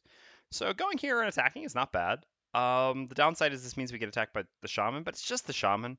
It is an attack 4, which is not insignificant when we have only 8 health. But again, short of a crit, we're fine. If we get a lucky crit, yeah, that sucks. It actually really sucks. We'd have to lose 2 cards from our discard. But again, it's 1 out of 17 for them to get a crit now. I really shouldn't be saying that, obviously, never say never, but ultimately that's the only way this is really bad. If we take a bit of damage, it's not that big of a deal, because we can frequently use Mana Bolt to heal ourselves anyway, and the Cragheart also has some bottom healing, so overall, I think this is actually just fine. I think the value of having the opportunity to get 3 damage on one of the ranged enemies definitely makes it worth it. So I'm just going to move up here using the bottom of Elemental Aid as a generic move 2, and then I'm going to use the top of Flame Strike as an attack 3 range 2, targeting Archer number 1. Again, no reason to use any special things. We'll save those for AoEs. All right, so just 3 damage. It's fine. And then we're done. So then the Shaman goes. Shaman has -1 move. This means 2 needs to move to lose disadvantage, so moves to here and makes an attack 4 on the Spellweaver. I was so afraid it was coming, but I was about to ask if you had strength and a mana bolt yet. Forgot you're only 3 scenarios in. Yeah, well actually, yeah, this will be our 4th scenario, right? We've completed 3, I believe, right? No, we did complete.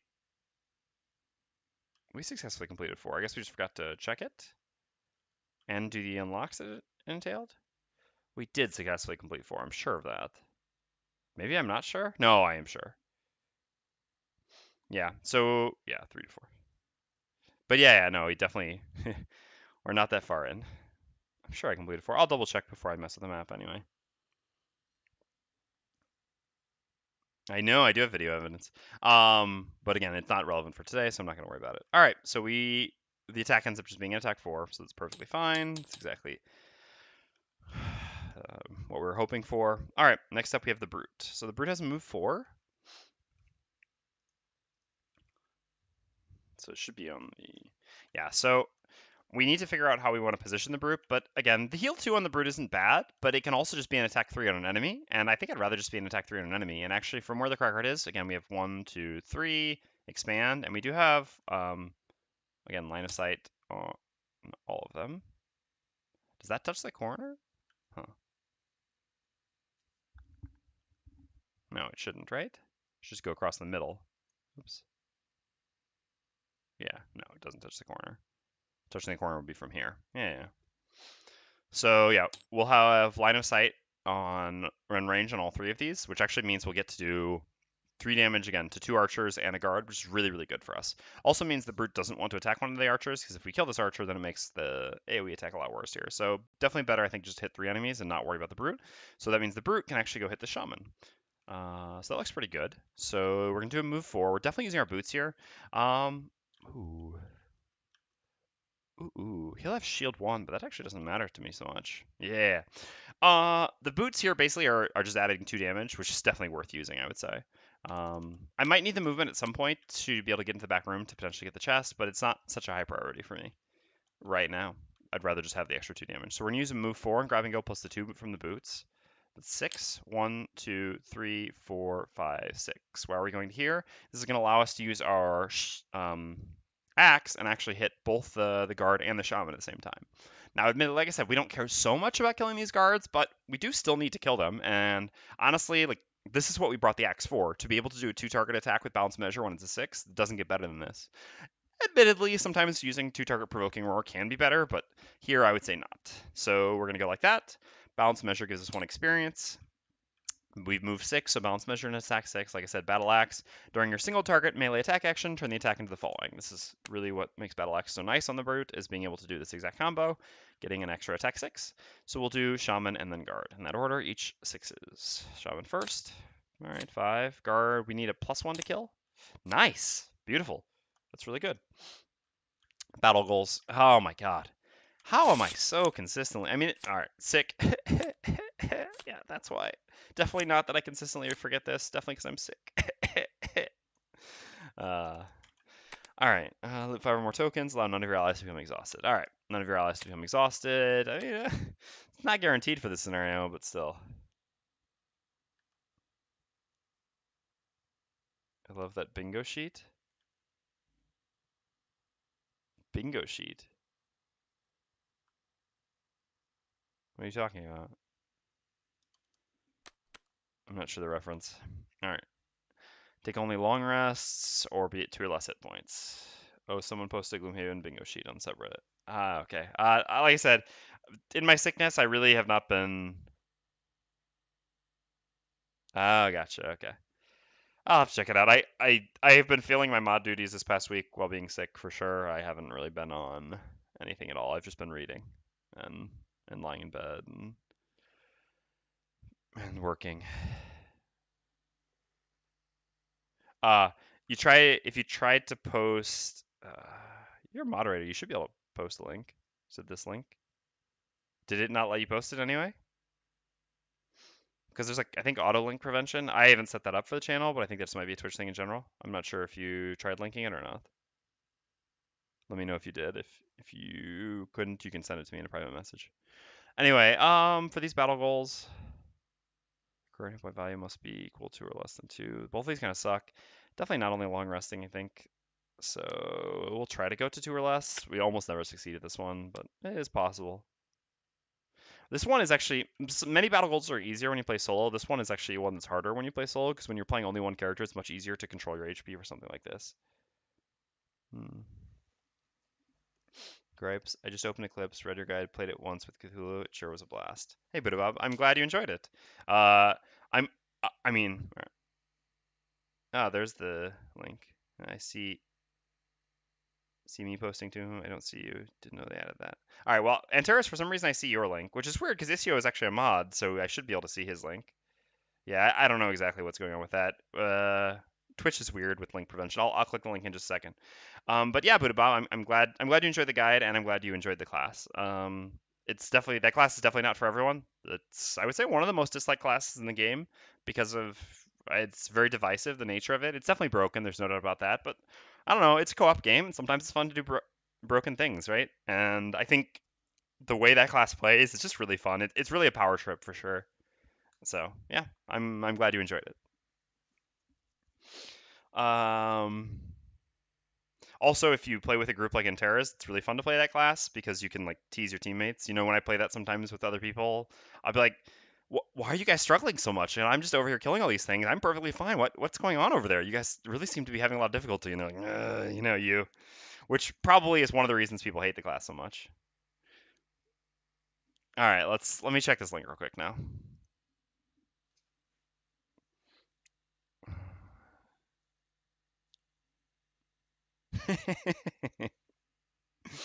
Nice.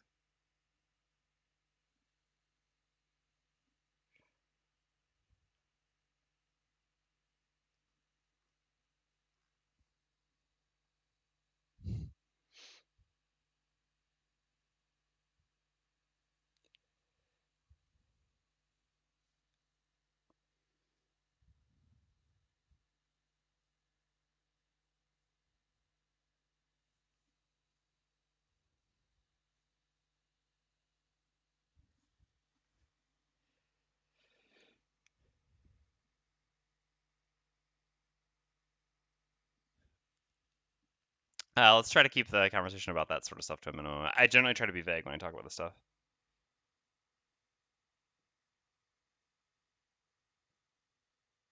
Yeah, elemental tracking definitely can be a bit of an annoyance. There's no doubt about it. Won't disagree with that. I mean, I enjoy the element system, but yeah, it can get a bit rough. No, no, it's okay.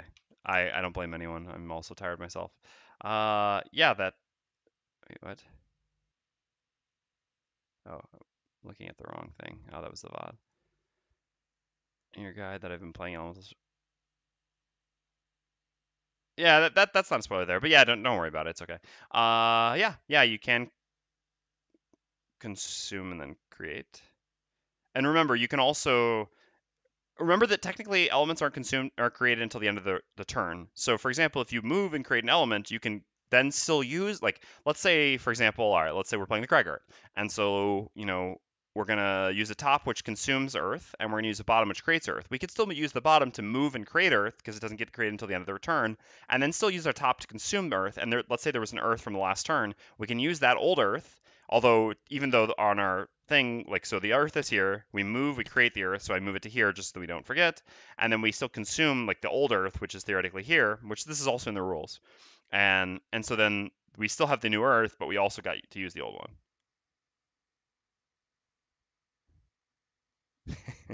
Sounds about right in Terrace.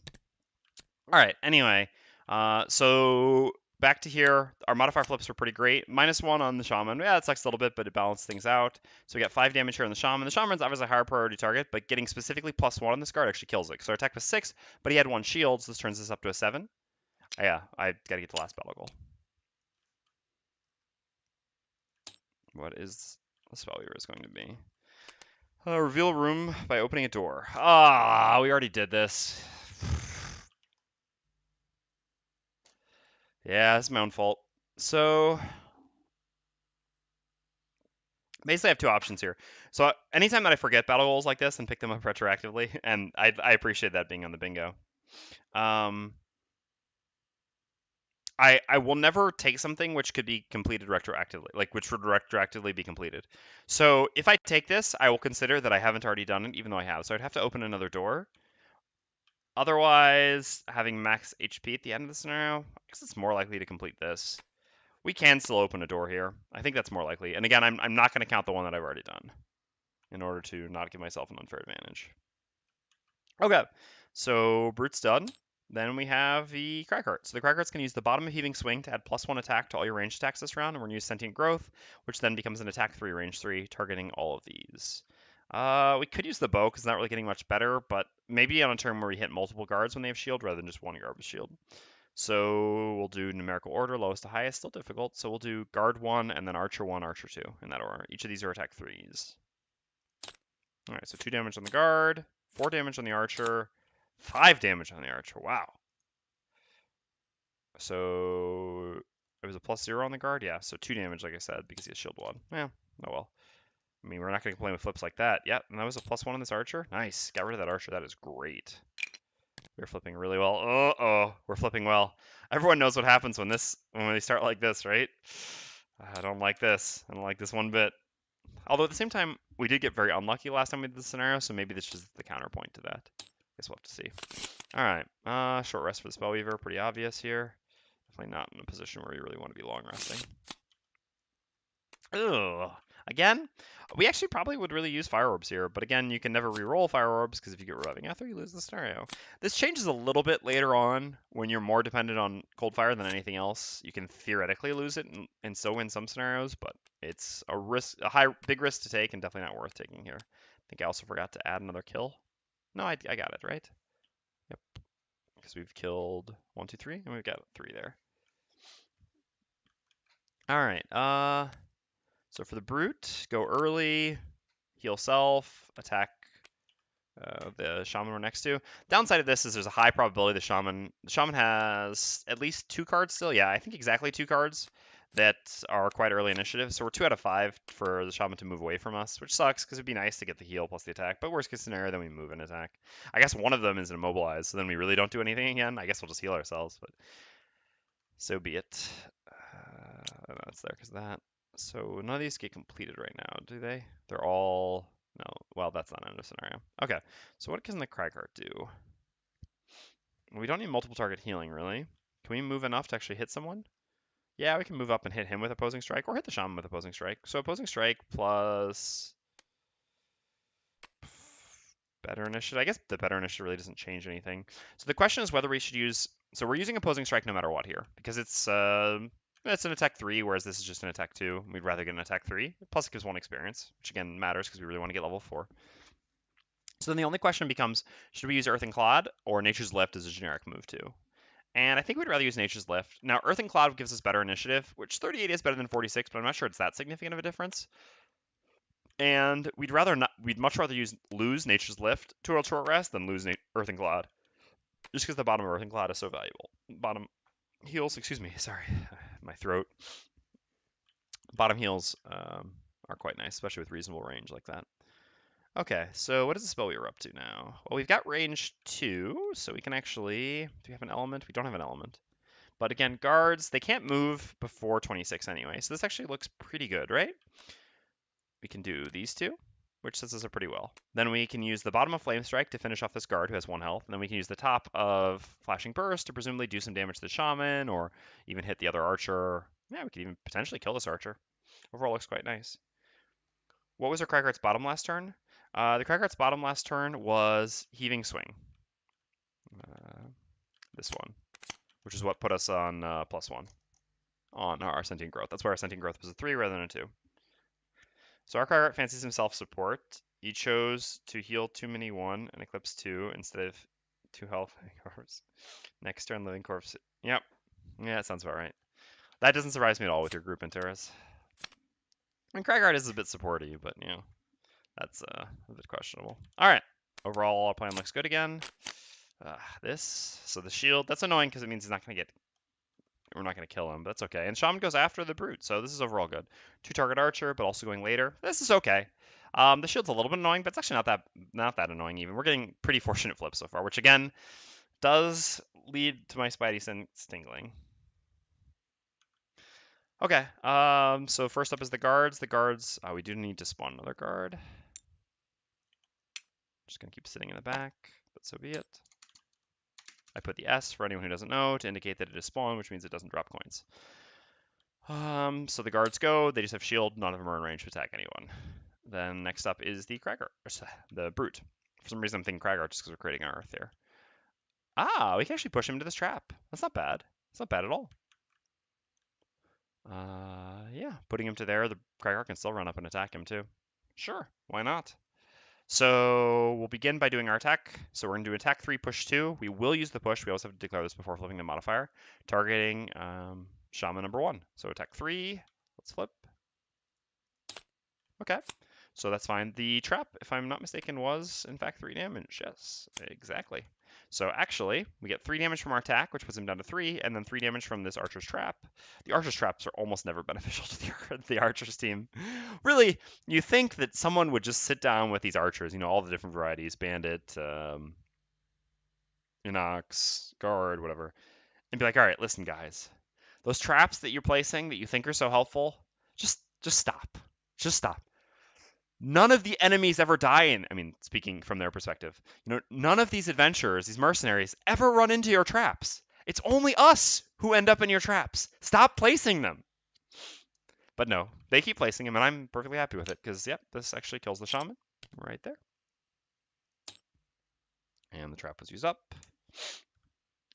And then we get to use the bottom as a heal 2 on the bottom of Eye for an Eye, which also creates an earth. Sorry, ear itch. Okay, so then we have the Spellweaver.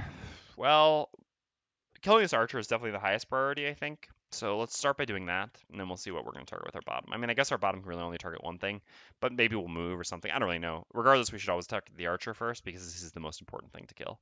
It's not like...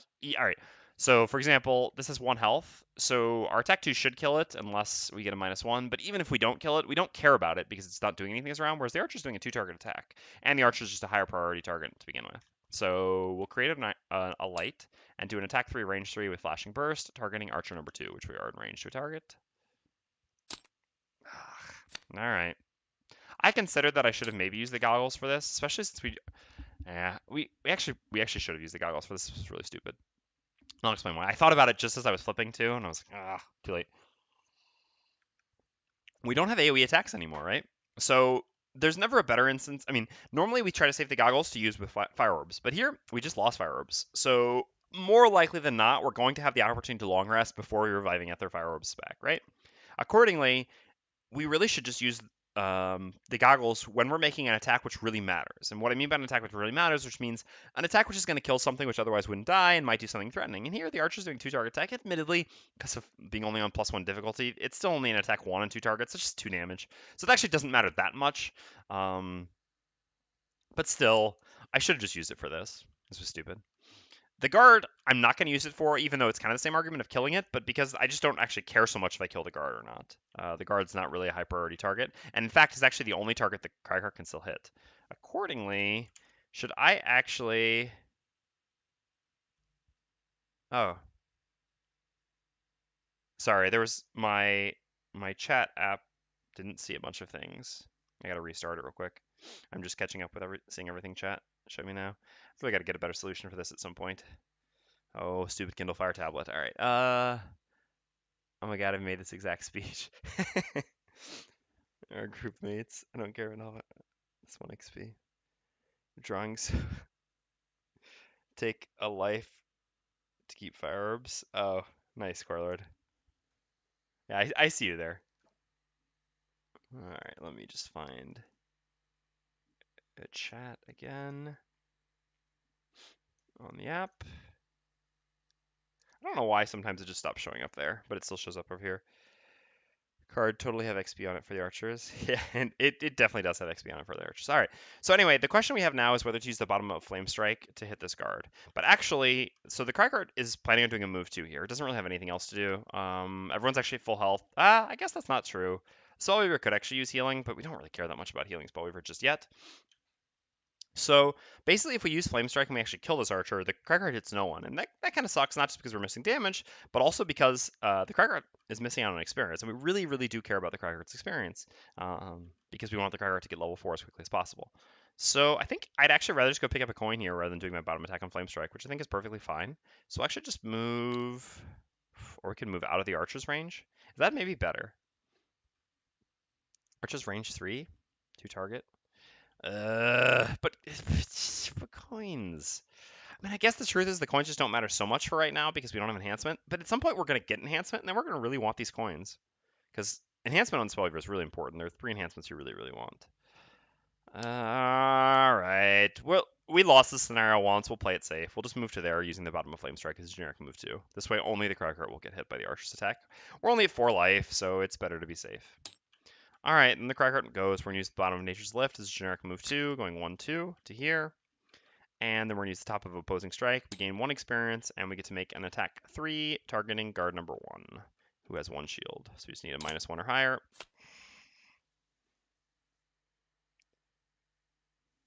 That's true. The treasure chest is the real reason for being here, but that's another reason to play carefully for now, so we have enough health to actually make it into that last room. All right, well, we failed to kill the guard because the guard has 1 shield, and our attack 3 got a -2, so we did 1 and doesn't kill.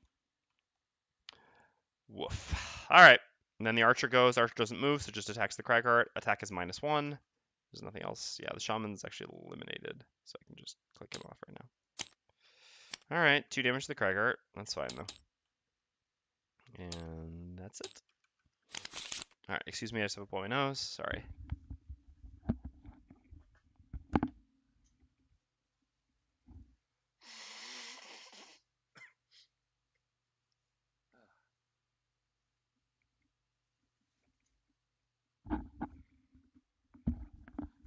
Yeah, you're not wrong, Interis. It is certainly my fault for drawing attention to the good flips.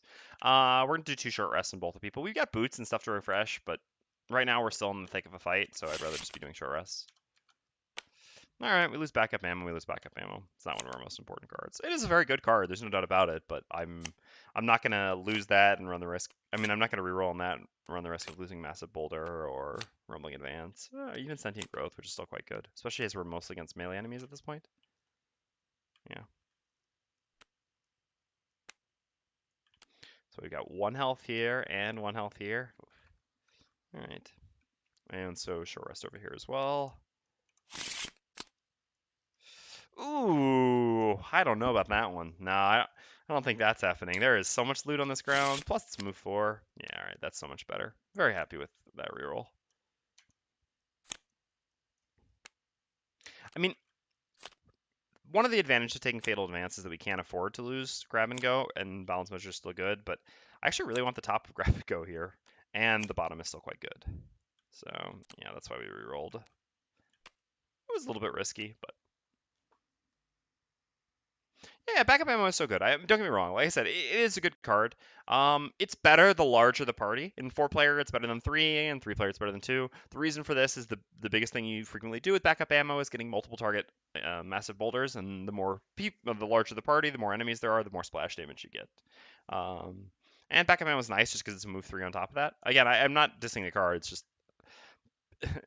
the Cragger's a little bit like the Spellweaver. Anytime you reroll, you run the risk of losing massive boulder, which is not something you want. All right, speaking of Massive Bouldering this archer also kills this guard. That seems quite good. Gives a guarantee kill on that guard. And accordingly, we should just try to go before any of them can go, which is 13. Where is the largest of boulders? There it is. Okay. So Cragger's taking care of these 2, so that leaves just the rest of us to take care of this guard. Disarm looks pretty good. Again, with these 2 dead, these guards shouldn't be able to make it to us, so there's just this guard to take care of for now. Actually, there won't even be any more guard respawns. We'll actually start making it our way up towards that room to get that chest now. Did I miss something here? Let's see. So far, I've killed 1 shaman, 1 archer, and 2 guards, right? Yeah, because there are 2 that spawn normally and then 2 that spawn for replacements. Yep. All right, no, we haven't missed any kills yet. Good, good. Good, good, good. Yeah, so disarm looks good. Where are you? There. And creating wind also seems pretty good because skewer is going to be good in that type spot. So yeah, why don't we try this again? Just because again, they're going to kind of filter down this way, which is going to allow us to probably skewer 2 of them, which is why I like doing this for now. All right. And what is the Spellweaver doing? Spellweaver can attack this guard and doesn't really need to move. Do we have an element to use? Yes, we do. So this actually makes our turn really obvious. We do actually need a bit of healing, so we can use the bottom of Mana Bolt to heal ourselves while making a top attack. The downside of this is we're not going to have any attacks left afterwards. Yeah, all right, all right, all right. But the bottom heal is nice. The shield isn't really necessary. We don't really want to get the summon out here. Maybe we get the summon out here? Just helps us keep killing these guards, I guess. All right. I think that's fine. We're not going to play any losses anyway. We don't have Impaling Eruption anymore, and we lost Fire Orb, so we're not close to playing any losses. Playing a loss out of order here kind of sucks. I've talked about this before, but basically it's better to play a loss before you lose one card. Here, it's actually going to cost us an additional turn because we play it. But because we're playing so few losses, I think it's actually okay. And the summon should actually end up dealing a fair amount of damage here. The reason why I want to do this, again, is because I would rather keep Mana Bolt so that I have the option of still making an attack next turn, because otherwise I'm actually out of attacks right now, which kind of sucks. I'd like to have the option of healing or attacking, even though this sucks because, again, the bottom of Mana Bolt would be quite nice since we're at 4 health, and that's a little bit risky. It also deprives us of the ability to attack next turn, and worst case scenario, we can still do, like, we can still heal ourselves with the bottom Mana Bolt and heal someone else next turn if we have to. Alright, let's give this a try. Jeez. This is what I talk about with TTS, right? Again, to be clear, this is not bad. This is actually, well, I mean, it's not necessarily good or bad here. It so far hasn't really been bad, but they flipped the same card, I would say, is it 4 times already, this scenario? Yeah, Squirrel summons are excellent, and a very good thing for a class to focus on. Alright, but anyway, I mean, it's nothing to do with how this is screwing me here. It's just TTS really seems to have this issue. Okay, let's go first. We're going to use the bottom Leaping Cleave as a move 3 jump, creating air. Where do we want to move to? Probably further up is better. Ooh, right in the center where we can be ready to do that loot next turn. Don't mind if I do. Alright. So we move there, create wind, and then we do an attack 2 disarm, targeting guard number 3. Yeah, so be it. We've been flipping well, can't complain. Alright, and then we're done, and then next up is the Cragheart. So we're going to create a new Earth, and do an attack 3, range 3, targeting archer number 2. So here we literally can just not get a miss. Why? Why would I say anything? I mean, come on, though. There was one card in our deck that doesn't kill out of 15. After we just got a -2, which was the only way, or -1 last turn on this, and a -2 here, which is the only way these things didn't die. All right. So Archer lives. So now we actually pay attention. Well, it's attack -1, whatever. All right, the splash damage does kill this guard, however. That's just annoying. Oh, did I give the coin to the Cragheart instead of the Brute? Thank you very much for catching that. Well, the Cragheart, if you all remember, is the greedy one, right? Literally, this is his name, so it doesn't, or I mean his goal, so this doesn't surprise me so much that he's stealing coins. Core Lord, your warning was too late. Yeah. All right. And I really am going to work on the emote. I'm sorry that it's taken me a little bit longer than I expected, but again, I planned on doing this last week, now with the like new stream, but again, being sick is kind of a distraction, unfortunately. All right, well, anyway, that's dead. We've got the bottom of Unstable Upheaval.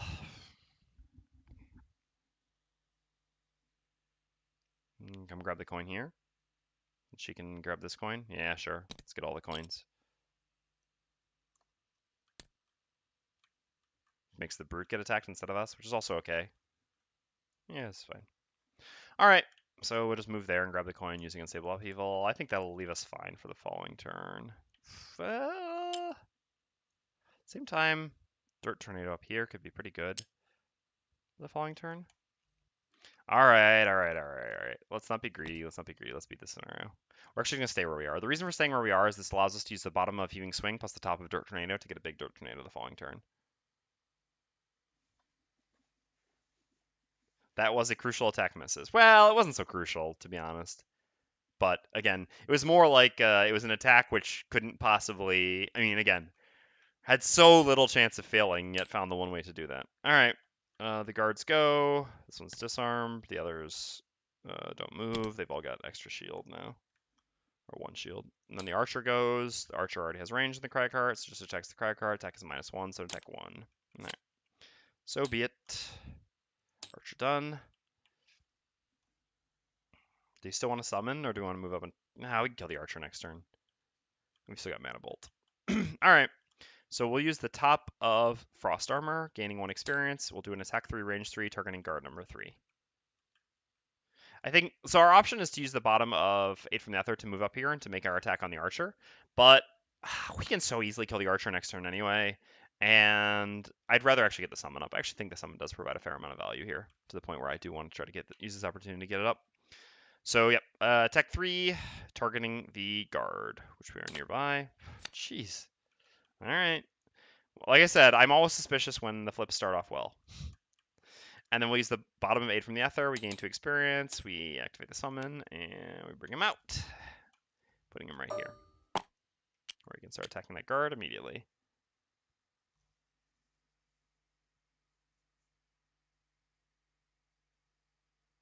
Like you killed him this turn?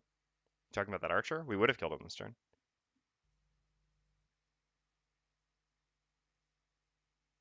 Talking about something else? Maybe, yeah.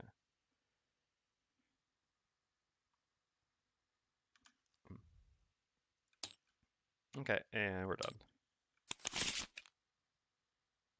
Oh, I see what you're saying. Yeah, sorry. A little bit of delay, which is what confuses me. Even though I have it set to low delay. Yeah, that's fair enough. That's a fair point. But admittedly, we can only flip so many misses. But that's a fair point. That's a fair point. You're not wrong. We'll keep this because this allows us to more freely short rest. And we just need to move up to this coin, which allows us to grab the coin and kill the archer before the archer can go, which is the plan. Okay, so what is the rest of our merry little band doing? So we're going to use Dirt Tornado plus Heaving Swing. Even though the archer's going to be dead, we're still going to hit 2 guards for 3 each, which seems quite good. And even if they move or don't move, it doesn't really change anything. In fact, them not moving would be better for them, would be worse for us. I guess the worst thing would be +1 move for them because then we get 1 disadvantage. But even then, that's not that bad. If they don't move, they'll have 1 shield, which is a little bit more annoying. Anyway, nothing they do is really a big deal. How many misses is your limit to flipping exactly?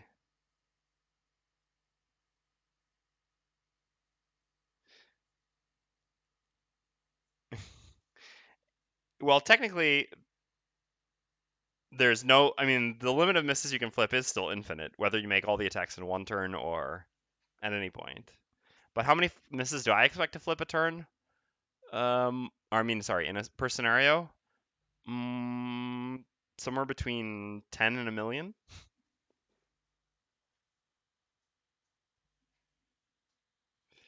All right.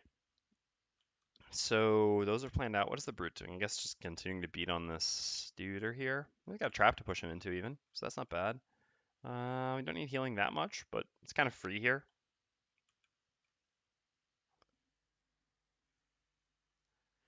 Oh no, we're gonna skewer, but the skewer didn't actually pan out because they didn't move. But we can still skewer him, but it's still just better to hit him into trap, right? But actually, we probably don't. Well, I guess. All right, so the summon does 3, and then our attack plus the trap actually probably does kill him. So actually, just hitting him into the trap is better. Man, skewer's not really working out for us, but that's okay. I mean, the attack push does 3 guaranteed damage because of the trap, and then we have like 2 attack 3s where we only need to get what 4 total damage. So this puts us with a better average, I would say, than whereas in Skewer we'll get an attack 4. Admittedly, Skewer does give us 1 experience, but I don't really care about experience that much for the Brute. It's nice to get to level 6, but beyond, or other than that, I mean, the levels don't really matter that much. And 18. Now the downside here is, unfortunately, if they do flip their stupid, I guess the other advantage of this is if they do the retaliate. So there is just 1 card which is bad for us, which is the poison. Although they again have flipped that like 3 out of the last 4 flips at least, so there's a decent chance of that happening just because of how TTS works. But I do rather prefer when Gripe is optimistic. Hate when TTS beats him down so much that morale is gone. I try to remain optimistic as much as possible, but yeah, at some point everyone breaks, right? As 1984 told us. Okay, let's give this a try. All right, they didn't do it. Fair enough. Touche, TTS. I see you seeing me. Okay, so Spellweaver goes first, but first is the summon. Attack 3 on guard number 3. Okay, nice. So now the trap auto kills. That's good.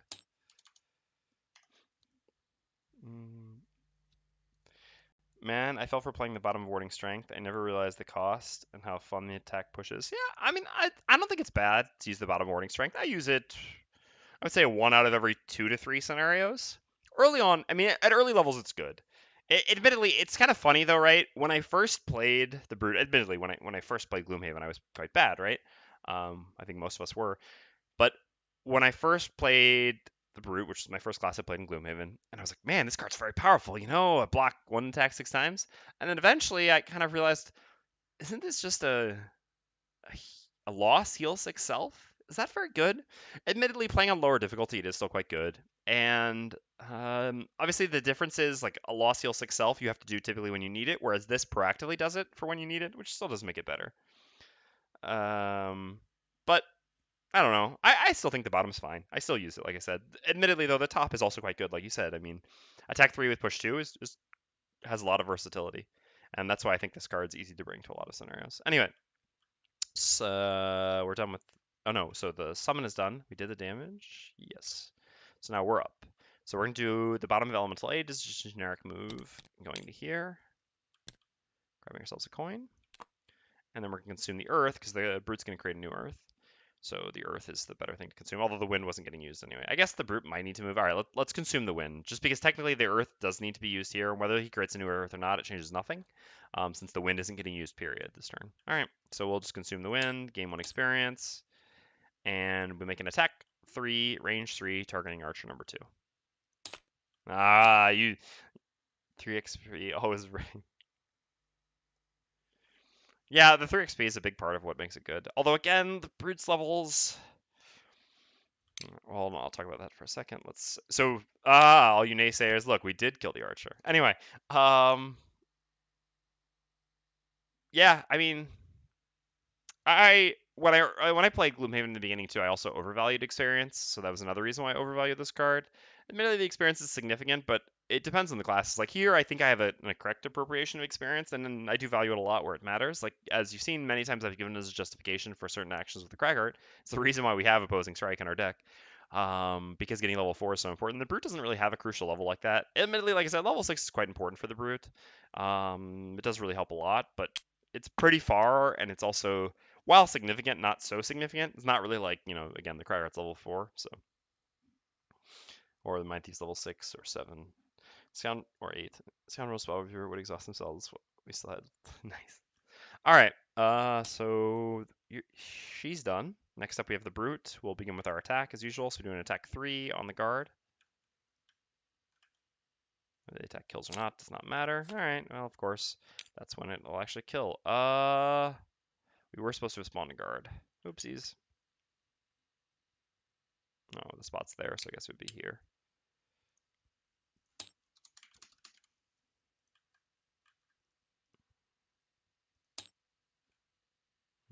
So the coin goes there, so we never push, but that's fine.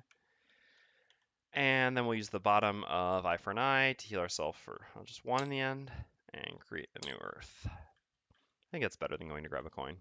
1 health is 1 health. Is it? Yeah, it probably is. Okay, and so we're done, and then the guards go. -1 move is only 1 movement. So 1, 1, 1, 1, 1. And the range is only 2 on their attack, so they don't have range to hit anyone. I just wish I'd known about provoking more plus Wall of Doom. Would have been the perfect with our bait plus scoundrel. Redirect attacks. Yeah, it's an interesting combo. Admittedly, I've never once used it. Also because I don't bring Wall of Doom to scenarios. Or wait, is that... No, yeah, I have Eye for an Eye now, not Wall of Doom. It's also, I don't know, it's so narrow to actually make the combo work is I think the biggest issue. Alright, but yeah, it could work for a scoundrel, there's no doubt. Archers are next, they're eliminated. So we just have the Cragger now. So, what's the sitch?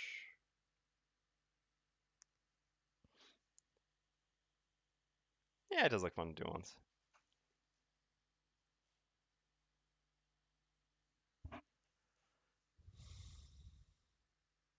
We got an interesting question here. I mean, I guess it's not that interesting, right? Because they don't have shield. So our plan was to use the bottom heaving swing to buff this up to an attack 3. But if we do that, we have only range 2. So it's 1, 2, and then from here we can expand however we want. We can only hit these 2. Whereas otherwise we can move, and then we can actually hit 3 targets instead of 2. We can never hit more than 3, so we just hit these 3. So ultimately this does make sense. The downside, I guess, is actually better to hit these, because we want the summon to be able to move up to here, so we need to be in front of it. Because if we go here, the summon's not going to be able to hit anything next turn. Unless we go before it, which... yeah, okay. Yeah, so I guess we'll actually move up more, which kind of sucks. We don't really want the Cragger tanking. Cragger's also missing a bit of life, but I think it'll be okay. So let's just do that. So we'll use the bottom heaving swing as generic move 2. We'll move up to this coin. The advantage of this is, like I said, we do the same amount of damage, but we move further towards where we want to go, which is this room, and we make it safer for the summon to move up, and we also get a coin. Also, I guess we put muddles on more enemies, although unfortunately, since we have to do it like this now, we're gonna muddle the enemies that don't matter. Otherwise, we could just hit here. That's an interesting question. So would we rather muddle enemies that don't matter or enemies that do matter but do disadvantage on one of our attacks? I guess we'd rather muddle enemies that do matter and make disadvantaged attacks. But we couldn't attack them before because, yeah, then we wouldn't hit this one. So I guess here we actually still do the most damage since we get 3-3, whereas here we're getting 2-2-2. Our modifier deck isn't very good, so 2-2-2 isn't really better than 3-3. But again, here we get a coin and we move up, so it's still just slightly more valuable, I think, even though we make disadvantage on one of the attacks. All right, so we'll do a numerical order 1, 2, 4. So it's going to be regular, disadvantage, regular. So we consume the earth, which gives us 1 experience. So again, this will be attack 2, muddle on each target. We'll just go ahead and place the muddles. I don't think any of these guys are dying. Muddle, muddle, and muddle. I don't know when the brute's looting. It's a good question. He sure would like to. Although, again, I just don't care about money on him so much. I'd rather the Scoundrel or Spellweaver. Scoundrel get all the money. Okay, so it's regular. So 1, 2, 4, as I said. Duck, duck, duck. Regular, disadvantage, regular. So regular. All right, 3, and then disadvantage. Oh, that's brutal to lose that like that. So none. And regular. All right, well, 2 3s. None the other one. But again, that's okay. That's okay. It's okay.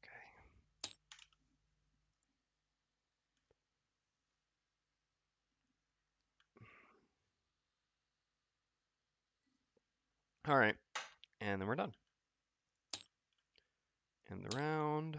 So another short rest over here. No need a long rest. All right. Oh, we do actually have Reviving Ether here. This is actually one of our best cards then. But do we want to pay 1 life? It's a very real cost.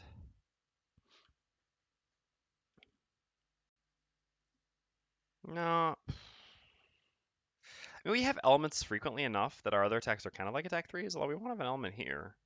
We could also just heal ourselves while moving up. Grab a coin. Yeah, I think this is fine. I mean, of these 5 cards, it is the best card, but the 1 life is not insignificant. I probably should reroll there. I just don't think it matters too much, ultimately. Which is why I'm not going to, and I do value the life. Okay. So, like I said, we probably want to heal. Can the Cragheart create Earth for us? Yeah, we can actually. Using Rumbling Advance, we have to go after that? I guess that's okay. And then what to attack with? At the same time, we'd like to use this since we don't need to move, and we do need healing. So maybe we just don't create the Earth. That's fine. So we just use this because we don't need to move. This allows us to heal ourselves. And do what for an attack? I mean, I guess it's always Crater or Sentient Growth, so I guess it's Sentient Growth.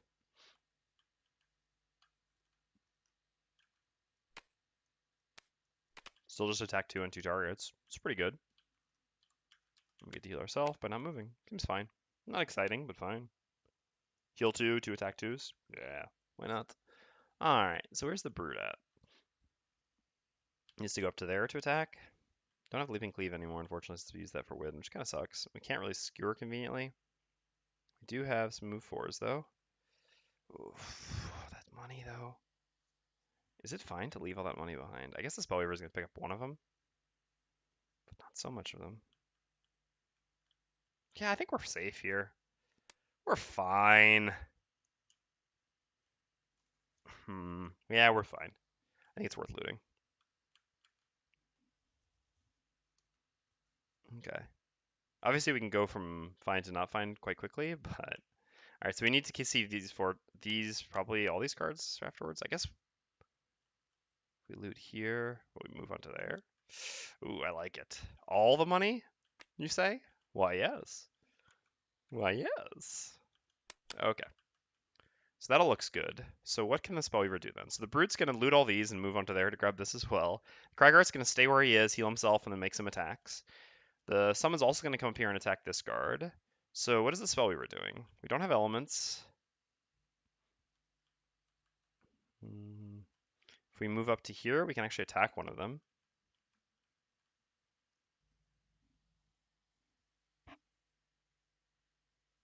With something like this, and then have an element the following turn, maybe? Putting ourselves in a pretty risky position, though. I don't really like that.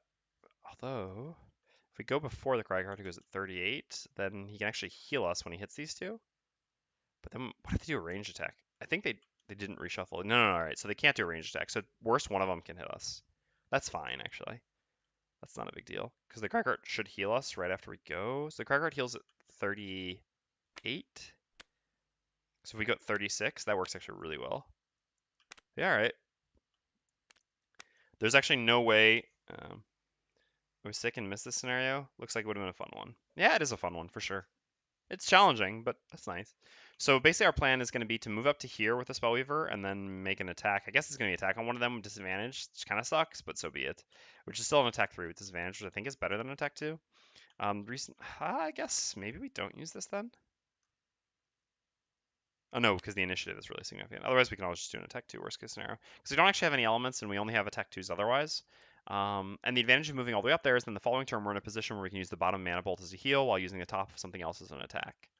Since we'll already be in position, which looks pretty good.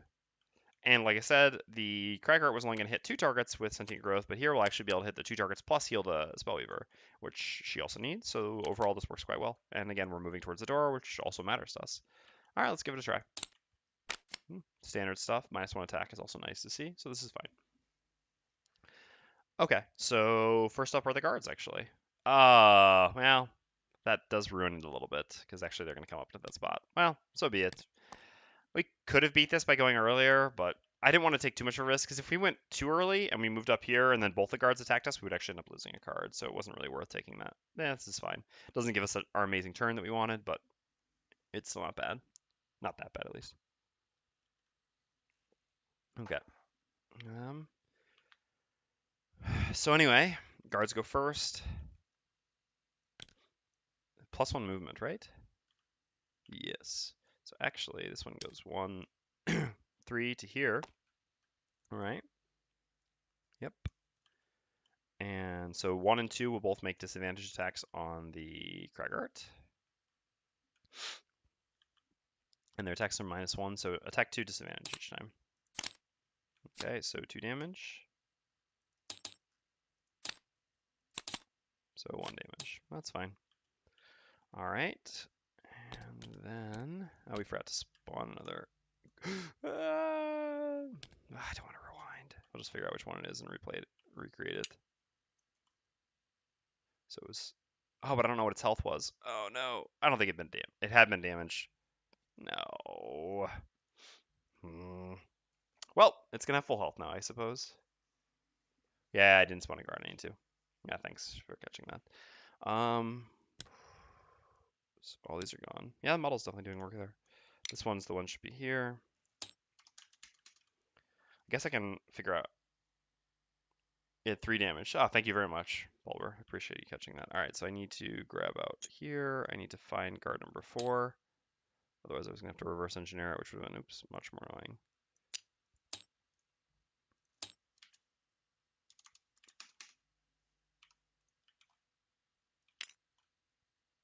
Okay, perfect.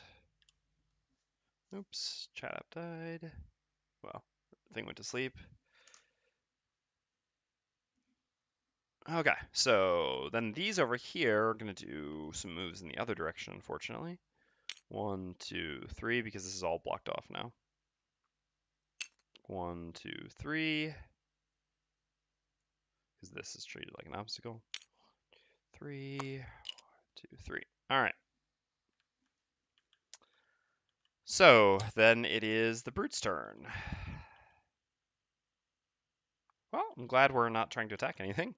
So first we'll begin by performing a loot 1, and then we'll move on to this coin. And this does 2 damage to us, but we're full health, so it's okay. Oops.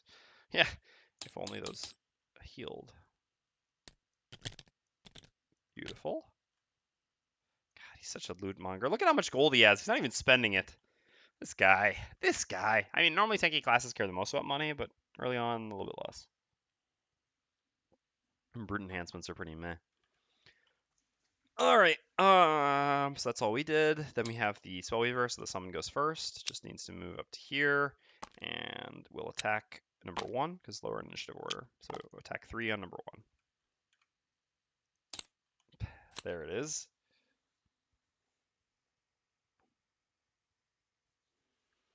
Okay.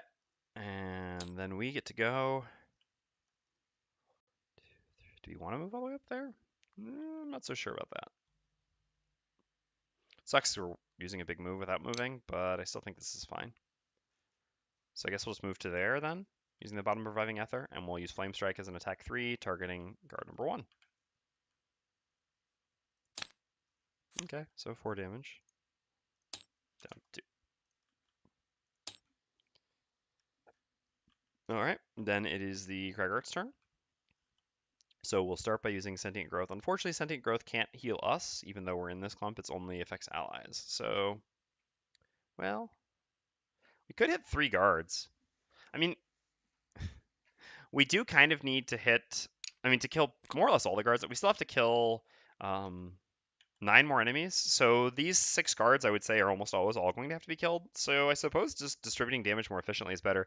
Here we just do 4 damage, whereas over here we do 6 damage and not disadvantage. So I think that's actually just more valuable. The incoming damage that we're taking at this point isn't really that threatening for us. We have easily enough passive healing to kind of get through it. So accordingly, I'd rather actually just do damage more efficiently. So we'll just do range 1, 2, 3, expand like this, and we'll do 3, 5, 6. Each is an attack 2. So 3 damage, 1 damage, and another. Have we flipped? Oh, no damage. Thank you, Carlot. I appreciate that. Soon enough, it'll work. Trust me. Well, I hope. Um, have we flipped a single crit this scenario? No, right? We haven't. I mean, we didn't. We haven't flipped badly overall. I think it's been pretty average. In the end, it was good in the beginning, and now it's kind of like evened out to being pretty average, but that's still fine. But still, what is kind of astounding is we flipped what I think like 4 or 5 nulls so far. Well, no, three or 4 nulls so far, and I don't think we flipped 1 crit. Pretty sure we haven't, in fact. Interesting. All right, and then we have the bottom of Earth and Clod as a heal 2 on ourselves. Okay, so what's next?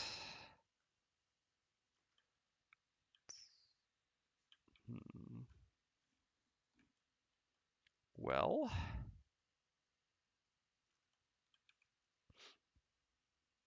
I mean, I guess the Spellweaver, actually heal on the Cragheart would not be remiss. He kind of does need a little bit of health here. It's not a bad idea. We could actually just use...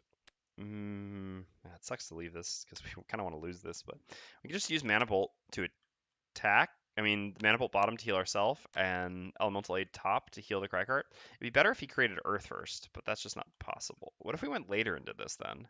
Because it doesn't really matter so much if we go early with the healing, because the Cragheart's at 8. So then the Cragheart, the only way he can create Earth would be with Rumbling Advance, which would basically need to be for the bottom. Downside of the bottom is it does 1 damage to things around. The summon taking 1 damage doesn't really matter, whether it's at 2 life or 1 life doesn't typically change anything. Doing 1 damage to the Brute is not insignificant, but the Brute's still at 10 health, so I think it's also okay.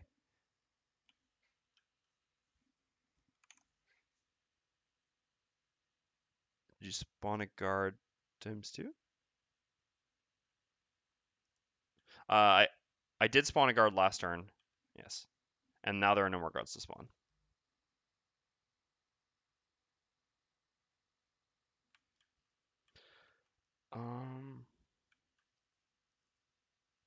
So what is it here? The Brute can't really actually... We'd like to use Balance Measure. I mean, like, even when you're in one spot, you can typically use Balance Measure and, like, run around and then make the attack 4. But unfortunately here, we can't actually do that because staying... I mean, if we have to run back to here, we actually take 2 damage again, which we really don't want to do. So I think we're going to use Spare Dagger no matter what. And I think we'll use Fatal Advance to see if we want to move afterwards. We can make theoretically a ranged attack. Well, that's not really killing anything, but I mean, I'd also rather lose on a short rest Fatal Advance than lose Balance Measure. Balance Measure is just more valuable, and Spare Dagger is the best attack I can use here because it can be just an generic attack of 2 to kill this, just like Balance Measure could be, because we're not powering up Balance Measure by taking damage. Or it can be an attack 3 theoretically on this one, or even the one adjacent to us with disadvantage. Okay, so this 1 damage doesn't change much in terms of damage. It's kind of annoying that it's damaging our allies, but not really doing anything to the enemies, but we just need it to create the earth. And then, yeah, we'll use Opposing Strike, just as an attack 3 that gives experience. This seems fine as well. Alright. Let's go. Ugh. That's something. Just gonna change our plans a little bit, I guess. But it's kind of okay. I mean, it's not bad. It just changes things a bit. That's all, basically. All right. So guards go first. They have shield and retaliate. Then the brute's up. So we're gonna use spare dagger, gain 1 experience. At this point, we're definitely attacking number 2, not attacking an adjacent one to get retaliated. So we do an attack 3, range 3, targeting guard number 2. Okay. So 3 damage because he has 1 shield. Down to 6. Okay. Then we have move 4. I think we're fine in the spot that we're in, so we'll just stay there. No need to move away. Next up is the Cragheart. If we move away, we don't take the 1 damage, actually. But then we kind of, I mean, because we want to just kill them and go and rush through this way while these ones run around. So we actually just want to stay where we are. Even though we would take 1 less damage from Rumbling Advance. We might actually use Rumbling Advance differently. Let's see. What if we use it to heal instead? It's kind of unnecessary. Yeah, it is just unnecessary. All right. So basically, we could use Rumbling Advance as a heal 4, but the Cragger's missing 4, the Spellweaver's missing 4, the Brute's missing 2 currently. Now, the Brute is going to be missing 3, unfortunately, because of us, but basically, the Spellweaver will heal for 5 and then 3. So, of these 2 people, 1 will be missing 1 health now, which is just not very significant. So, getting the 1 extra healing from there doesn't matter so much. Theoretically, it could be a bit more than that because we could heal the Brute with it, actually. All right, so we could heal ourselves, put us up to max, and then the brute would be healed by the spellweaver, and the spellweaver would also heal ourselves. So this would actually put everyone to full rather than missing 3 total health. Yeah, maybe that is actually better. We'd be missing 1 experience, and we'd be doing theoretically 2 less damage. I mean, at the same time, opposing strike shouldn't. If I know for sure that I'm going to get retaliated by attacking this one, I'd probably just do the healing, I guess. But I don't actually know for sure that I'm going to get retaliated. I should actually kill this one. Although, at the same time, I don't necessarily want to kill this one. I guess the summon's going to kill it anyway. Yeah, so I might as well just attack it. Also, experience matters to me. And we've got enough healing still that I'm just not worried about the amount of damage we're taking. All right, yeah, let's go with opposing strike. Hell, all right, no, yeah, we got a fresh deck. Ugh, oh god, I don't like this one bit. So basically, like I said, if we get a +0 or higher, we kill this guard, which means we don't take the 2 retaliate. In which case, I'm 100% happy with my choice. If I don't kill the guard, then I feel a little bit worse about my choice. But even then, even if we take 2 damage from the retaliate, the Spellweaver is still going to heal us for 5, so we're going to be up to 11. We won't be missing that much health overall with this plan. Again, the Brute will be missing 2. The Cragheart will be... No, the Brute will be missing 3, actually, because we're going to use the bottom. Cragheart will be missing 1. Spellweaver will be missing 1. Summon will be missing 1. Overall, this is fine. We've got a lot of bottom healing, so it's kind of alright. Alright, let's do it. Let's opposing strike. Did I gain the experience? I did not. Alright, so we gain 1 experience. And again, the experience really matters to me on the Cragheart. So I'm just going to do an attack 3, targeting guard number 1. Please, +0. Alright, +1. That's fine. I'll take it. That's great. So this one goes down. It was summoned, right? Yes. So no coin. And the nice thing about this is actually we can move up with Rumbling Advance now, so we don't actually hurt our allies. That's another reason I guess this makes sense. Oh, but then we won't be in range to be healed by the Spellweaver? No, so we don't really want to do that. Well, we can still move up a tiny bit. We can move up to here. So we use the bottom of Rumbling Advance, which does 1 damage to all adjacent allies and enemies.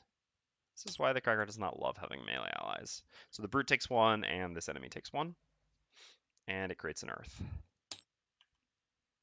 So then we're done. So now the Spellweaver goes, but first is the Summon, which attacks guard number 2. And then attack 3. So 3 actual damage because the shield. Summon doing work. And then we're going to use the bottom of Mana Bolt to do a heal 3 range 1, so healing ourselves for 3. And then we're going to use the top of Elemental Aid. We're going to consume the earth created for us by the Cragheart. And this gives us 1 experience and gives us a heal 5, range 2, which again is going to be on the Cragheart. So the Cragheart's back. It's healed for 4 in the end, putting him back up to 12. All right, nice. Looking good, looking good. Still a short rest. Don't really need to long rest for any reason here. Man, pinpoint precision. I mean, Fire Orbs isn't necessarily the best card, one of our best. Then Flashing Burst, which is our best, and now Mana Bolt again, best remaining. I think at this point I am actually going to keep it. The bottom Mana Bolt's quite valuable. I'll pay 1 life to reroll here. Oh, well, I was not paying attention. Wow.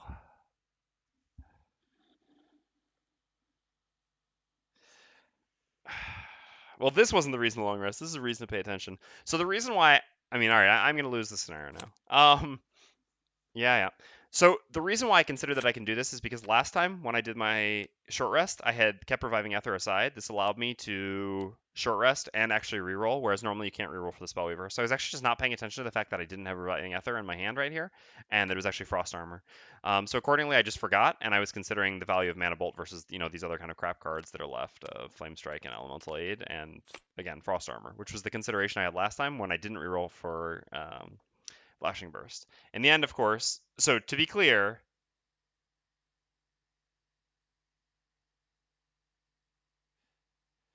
uh, so to be clear, little bulb, if I had remembered that this was here, I would want. I mean, as has been clear, every single time I've short rested with the Spellweaver, I have never once re-rolled, and never in my life have I ever re-rolled with Reviving Ether in my. Well, that's not true. Like I said, later on with Cold Fire, I have done it a couple times. But yeah, I would never, ever have done this. But again, the odds were 1 out of 3.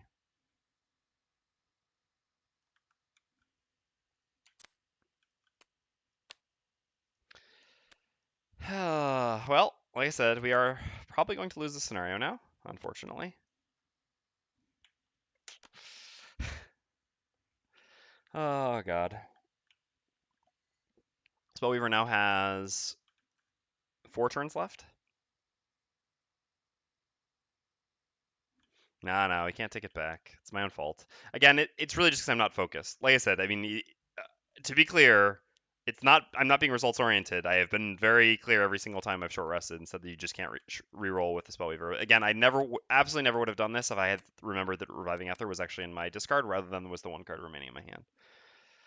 God damn it. That's frustrating. That is really frustrating. All right. So a short rest here for the Brute as well. Brute can probably get away with a long rest here. He's got some items to refresh. Yeah, we still don't use that up. I guess the enemies are going to start coming towards us. Nah, we'll just do a short rest. It's fine. Okay.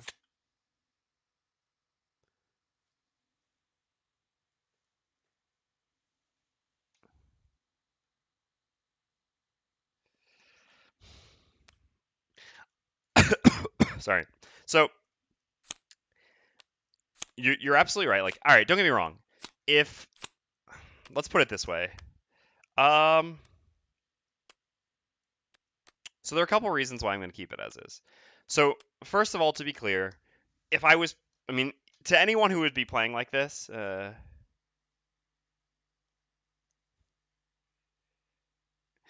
I know that no one's gonna suspect that I'm like trying to cheat, that I like tried to get away with something, and then But basically, I don't know. I'm always very strict with myself. I prefer to be in games, so I don't know. I mean, I think that's also pretty clear. But the biggest thing is, I think, all right, this scenario, I'm playing on just +1 difficulty, right? Which is pretty easy for me. I mean, it's been pretty clear. I haven't been remotely close to losing. I was going to steamroll through the end of the scenario, right? There's no world in which I was losing this scenario if I didn't do that. So this at least gives me a challenge now. That's the reason why I'm going to do it. I can definitely, well, I think I'm favored to lose the scenario now. I went from being almost impossible to lose to I think more likely to lose than not, but I can still win the scenario, absolutely. So I think if anything, I'm going to do this so that I will long rest for the summon turns for sure, so that I have a chance to lose, and it makes it more interesting for me, and theoretically makes it more interesting for the viewers as well. So I'm gonna stick with it. I understand the arguments for not sticking with it. Don't get me wrong. I think it would be perfectly fair not to because again, it's very clear that I wouldn't have normally done this, and I just wasn't paying enough attention. But that's my own fault at the end of the day. So I think it's fine. All right. So let's see. What are we doing here? We don't have elements. Are we in range? We're not in range to use Flame Strike as a bottom attack. So I think what we want to do. Yeah, that's a good point to remember the goggles.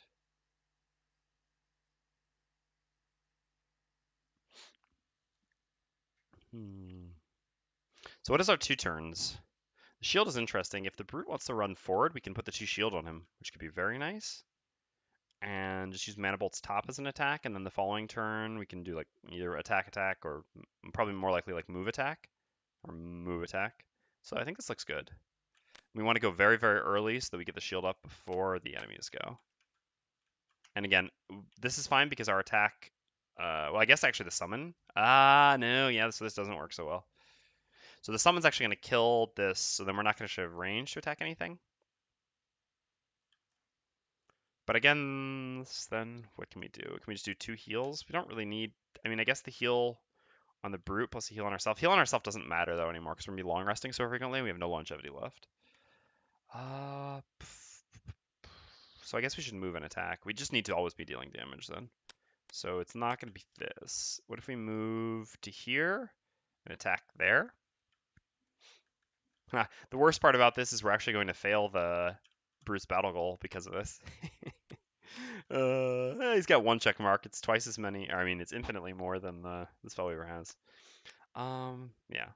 So actually, we should just move and attack. So if we're gonna move and attack, I guess we can keep this combo for afterwards. We can actually just use these 2. This gives us flexibility whether we do, attack 3 range 2 or attack 2 range 3 as well. Okay. And so then the brute goes. So we're not going to be shielding the brute in the end. So I guess the brute is better for now doing a ranged attack and not getting all up in the enemies just yet. There will be a guard spawning this turn as well. All right. So range 3. Yeah, we can hit this one. It has enough health that the Spellweaver can hit it, and we can hit it, and we'll be fine. So we can actually stay where we are and create Earth and heal ourselves since we're missing some life. So this works fine. Okay, let's go. So I'm going to speed up my explanations a little bit because I do have to go in under 30 minutes. I started at level 1 Mind Thief, even though we're at Prosperity 8. It's so weird to me having to care about goals. It's interesting. All right, so what are the guards doing? -1 move, sure. So brute first, game 1 experience, attack 3, range 3. Again, we're going to count on the summon to kill this guard. And even if the summon doesn't, the Spellweaver can also attack it, so it's very safe to assume this dies. So we'll just make an attack 3, range 3 over here on guard number 4. Okay. So down to 3. And then we're going to use the bottom of Eye for an Eye to heal ourselves for 2 and create an Earth. All right, we're done. So then the summon goes, attacks guard number 2. Okay, dead. Oops, forgot to summon a guard. Or spawn a guard. All right, 1 more guard down. So they're all spawned at this point, so no money. And then it's the Spellweaver's turn. So we do actually have the Earth now. Although the Earth can also help the Cragheart with Crater. So I think I'll save the Earth for him. And I think we'll just, at the same time, he would need to go to here to be able to effectively use Crater. Yeah.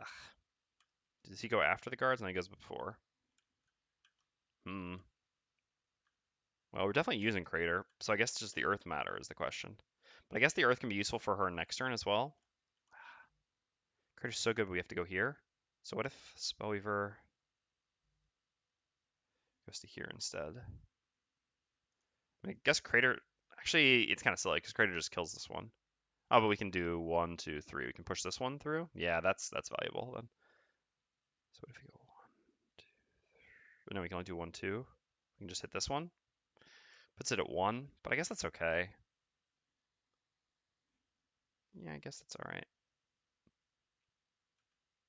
So we leave the Earth. All right, this works. Not great, but I think it's okay.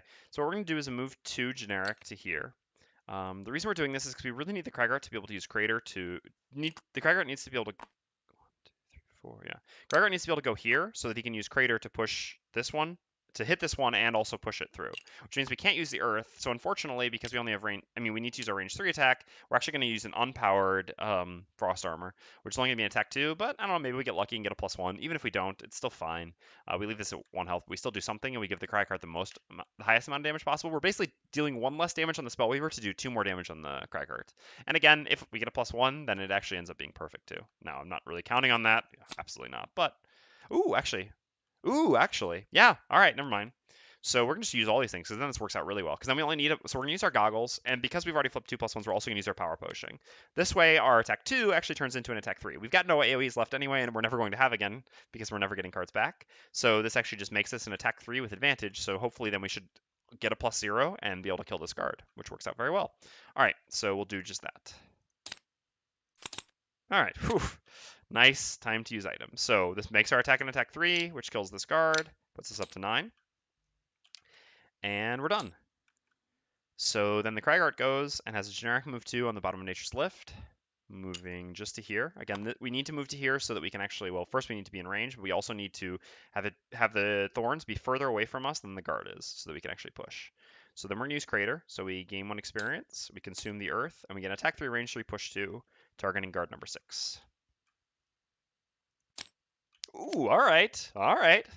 Now we're cooking with fire.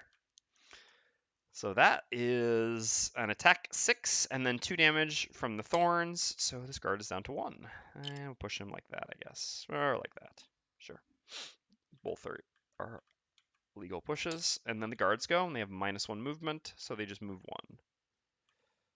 1, 2, 3. 1, 2, 3, 4. Yep. So this one definitely. Hold on, I'm going to move them in order. So that's got to be right. 1, 2, 3, 4, 5, 6, 7. 1, 2, 3. Yeah, easily. This one goes to there.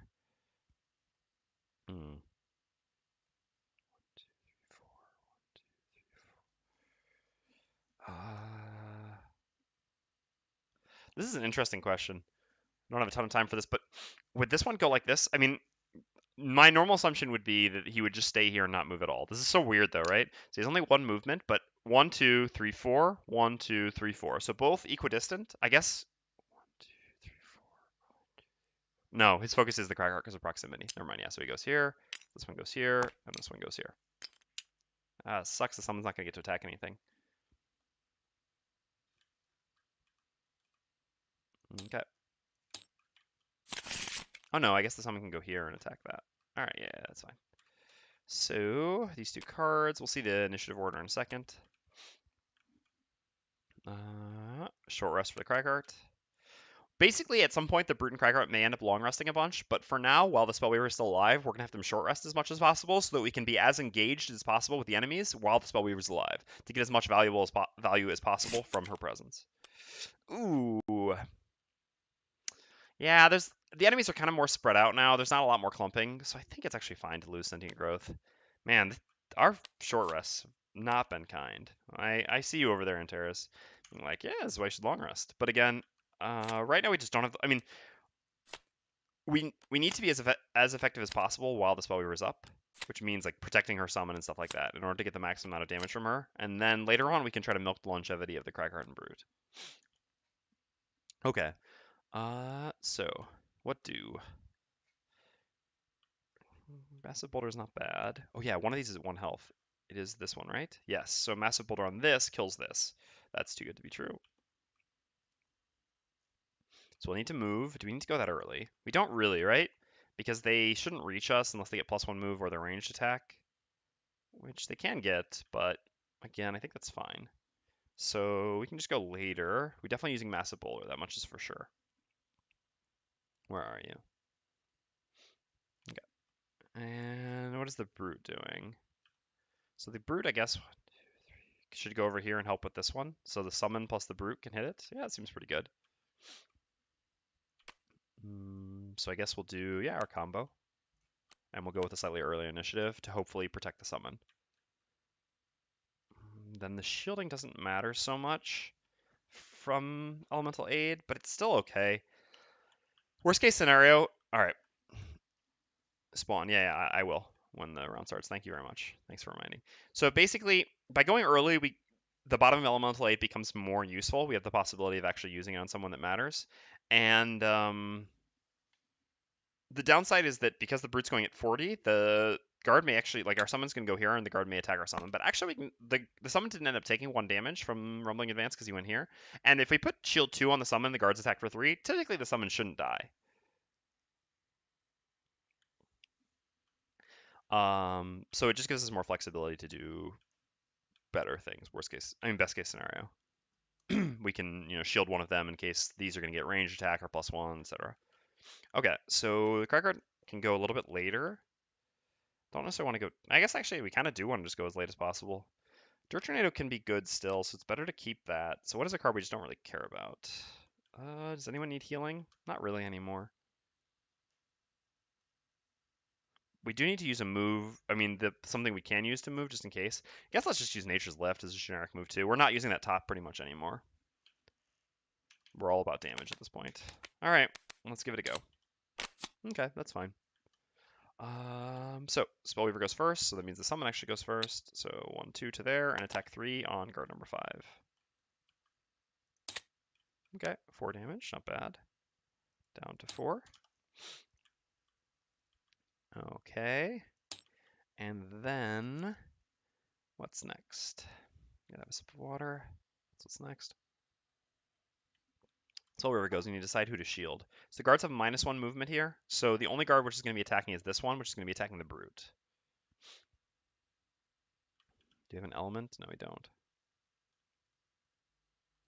So the shield 2 on the brute does do something, but the problem is our attack 2 here kind of sucks because the brute should deal 4. At the same time, if the brute gets a -1, it would still be good that we attack this one just to make sure we kill it. So I think that's actually fine. I guess then the shield just does nothing on the brute, so then we could just be moving. The brute will always go to here before he goes.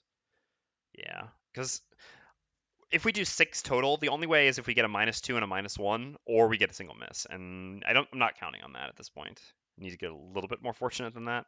So I think we'll start moving, because we actually wouldn't mind getting to open a door at some point to get our battle goal. So we're just going to use, well, I guess we should attack first then.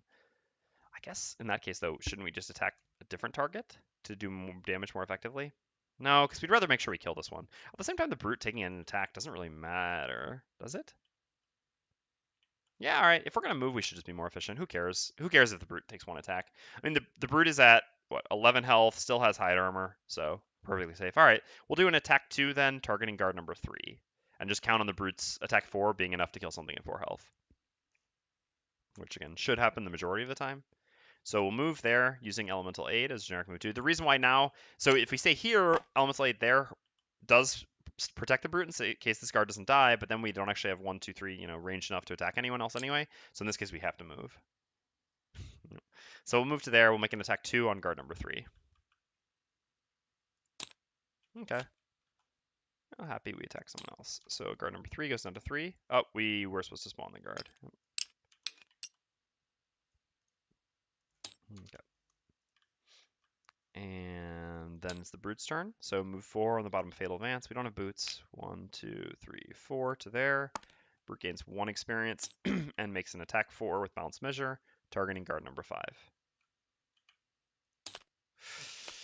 There it is. Why would you say it, Core Lord? That's okay. Like I said, it's just 1 attack. It's not a big of a deal. Okay, now the guards go. So let's see. This one's going to here. This one's going to here. This one's going to here. Ooh, that's going to make a nice massive boulder. 1, 2, 3. 1, 2, 3. This one's closer proximity, so yeah, this one goes to here, and then this one just attacks. And they all have strength, and I'll just put it on their sheet. So it's attack +0, so an attack 3 from number 5, targeting the brute. Oops, sorry, my thing just died, so I'm just checking. All right, so 4. Just fix this. My app real quick. All right. So 4, we block 1 with hide armor. That means 3 damage. All right, well, there was a real cost to that. Did damage more efficiently, but got punished with a flip. Happens. All right, And then it's the Cragheart's turn. So we already have range. We just need to hit, yeah, that one. Hitting this one is fine. Yeah, it's pretty much the same. So we'll create an Earth, make an attack 3, range 3 using Massive Boulder, targeting number 1. So we do splash damage here and here no matter what. Which means this one dies no matter what. So the attack 3 is on number 1. Flipping. Ooh, alright. Nice, nice. And then we have a generic move with Nature's Lift. What are we doing next turn? Probably using Massive Boulder plus Heaving Swing, right? I mean, sorry, Dirt Tornado plus Heaving Swing?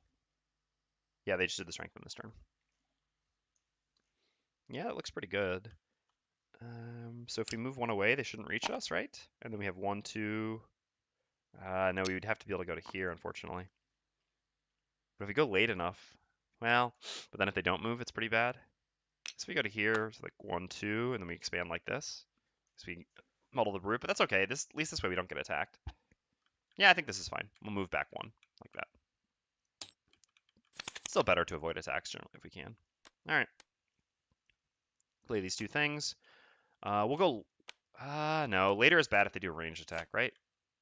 Or +1 move. But it's better to be able to hit both of them. No, I think we'll still go later. I think that's fine.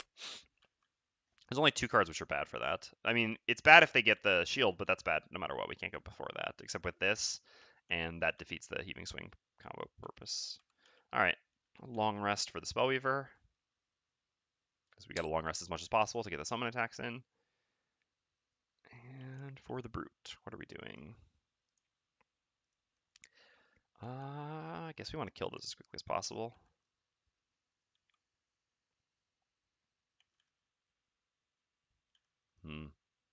Leaping Cleave needs us to be there to hit both targets. It is so good, though.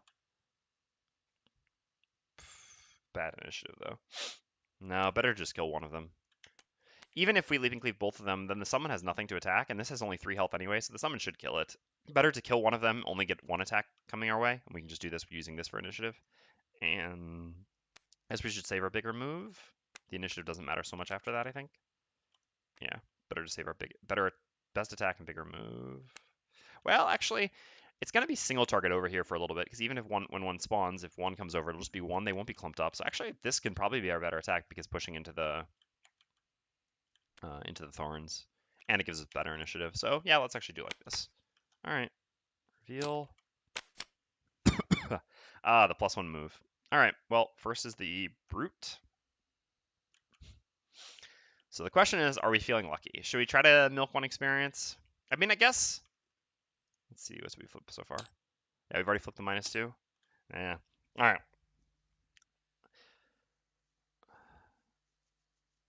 Basically, we could use the top of Leaping Cleave to gain 1 experience just by making an attack 3 on this one. Then we would only fail on a miss. The advantage of doing Provoking Roar instead, though, is if we miss, the target still doesn't attack us, whereas here, if we miss, the target does. So it's 1 experience versus taking less damage. I think I'm going to go with taking less damage.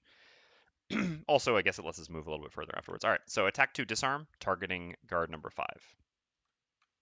Since we've already flipped the -2, if we hadn't flipped the -2, then there could be an argument for Leaping Cleave, which is that the Provoking Roar wouldn't kill, whereas the Leaping Cleave would kill.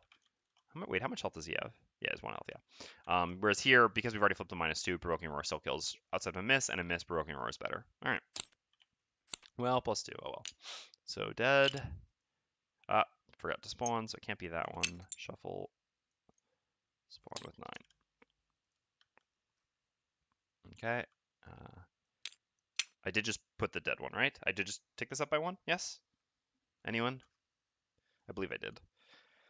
But then I got distracted by the fact that I forgot to spawn. I'm afraid that I didn't, but I think I did. All right, and then do a move 3 jump, creating wind.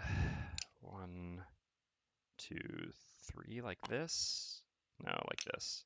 Because if we go up here, this one, since they have 3 movement now, this one will get to attack us. Whereas if we go here, they won't get to attack us. I think so. Yeah, I think so too. All right, thank you. Oh, got my throat. I'm gonna have to get more water because we don't have time. Oh God, hate being sick. So we're done there.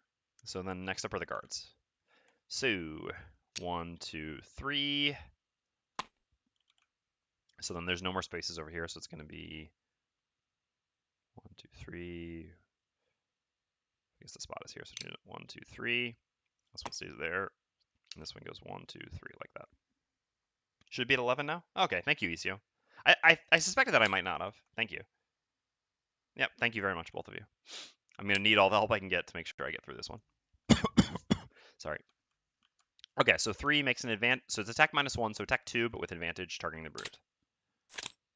Okay, so this is gone. So it is just 2. The damage does start to stack up a little bit there. All right, guards are done. Then we have the Cragheart. Ugh. Well, didn't quite work out the way we wanted it to, huh? Not at all. Guess we should try to kill him then. Since this is the downside of them getting +1. These ones actually didn't move over towards us, so we weren't able to clump up a massive boulder. I mean, a heavy, dirt tornado. All right, so what we're gonna actually do is just use Heaving Swing because this should kill here. So we'll do an attack 3 targeting guard number 1 with Heaving Swing, and we will be using the push. Yeah. Oh, come on, depriving me of my experience.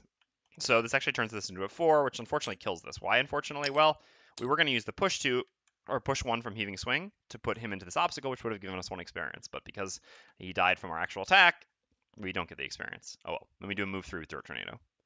1, 2, 3. 3, I guess. It's fine like this. Okay. And then the Spellweaver does her long rest, but the summon moves up to here and makes an attack 3, targeting guard number 3, who has 3 health. All right. Well, looks like we're going to make it after all. Look, we were able to lose Reviving Ether and still beat the scenario. Although, again, it's not beat yet until we go in there and get that chest. We still got to worry about that. Okay. So, long rest. Choose which card to lose. Well, I think we actually need to do some healing on the Brute so the Brute can run in there. So I kind of want to keep this. I guess I can just get rid of this at this point.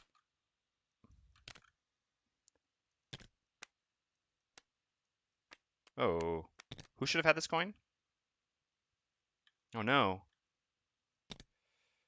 I think the Spellweaver did pick up 1 coin. I think it should be hers. I'm not 100% though. I'm pretty sure she's picked up 1 coin in this scenario. The bottom skewer does not have jump. We've already lost the bottom skewer anyway. So we'll just have to long rest and try to do some. It's gonna take us 2 turns basically, or just running through the traps. Sorry. Oh god, throat is getting worse. Definitely 3 hours was the limit for today. I'm hoping to be able to beat this in time. I can cut this. I can go a little bit longer, but I probably have to leave by 7:10 at the very latest. We got about 20 minutes. All right, let's focus. Well, anyway, know exactly what the Brute's doing. Spellweaver, what are you doing? So the summon can always go hit these. Guess we kind of want to heal the Brute. We don't have Earth anymore. We cannot easily create Earth. I guess we can with this. Just move with this, and then make like an attack with Crater or something. I think this is fine.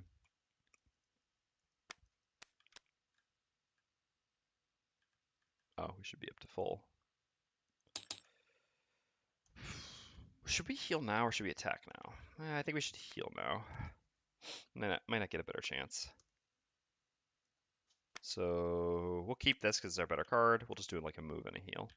Otherwise, we can always do a move and attack if we really want to. Will we be able to attack with range? No, range 2 we won't be able to attack anything, but that's fine. I just want to heal the Brute anyway. I need to get that chest. Okay, this looks good. Let's go.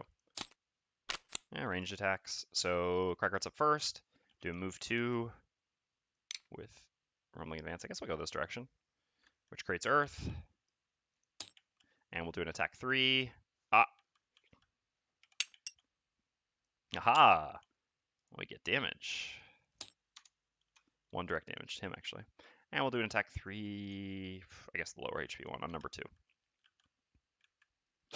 Okay. Flipping. +0, so 3 damage. No Earth to push or anything like that. Alright, then next up is the Brute. That's annoying. We can't actually push anyone into this.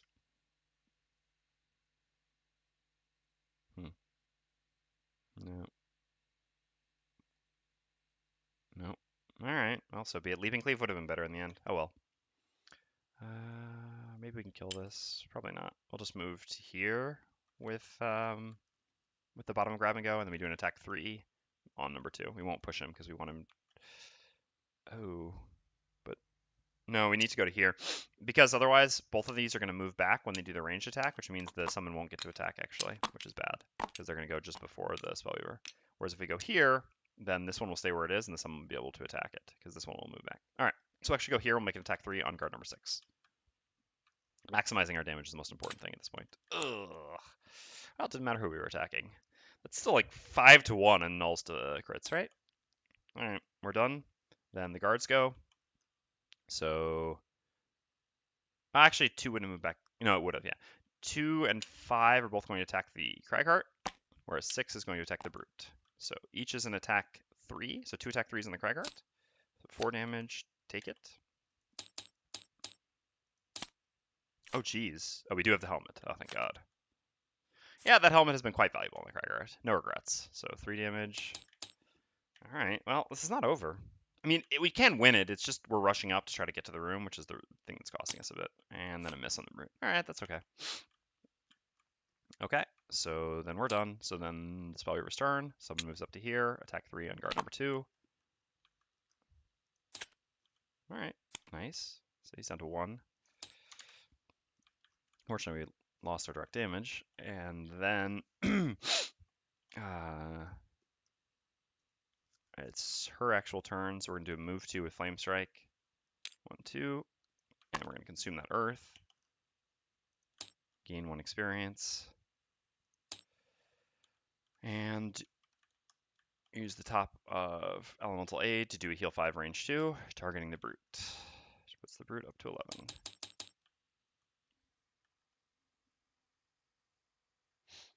Well, it was also that we had bought the goggles on this Tinkerer, and we didn't want to have to sell them and then buy them back, just because it would have been inefficient for our other party mates, which is one of the reasons why we bought this. Also, playing in this party with the summon and everything from the Spellweaver, the Cragheart does take a fair amount of hits still, so I'm not even sure that the goggles are more cost-effective for the Cragheart, even if they're more valuable. Obviously, they cost 20 gold more, which is not insignificant, especially with his battle or his personal quest. All right, so another long rest for the Spellweaver. I guess it's not quite yet the time to long rest for the Brute, because we still got a lot of enemies here. It'll be after we kill these, I think. So, short rest. Alright, that's fine to lose.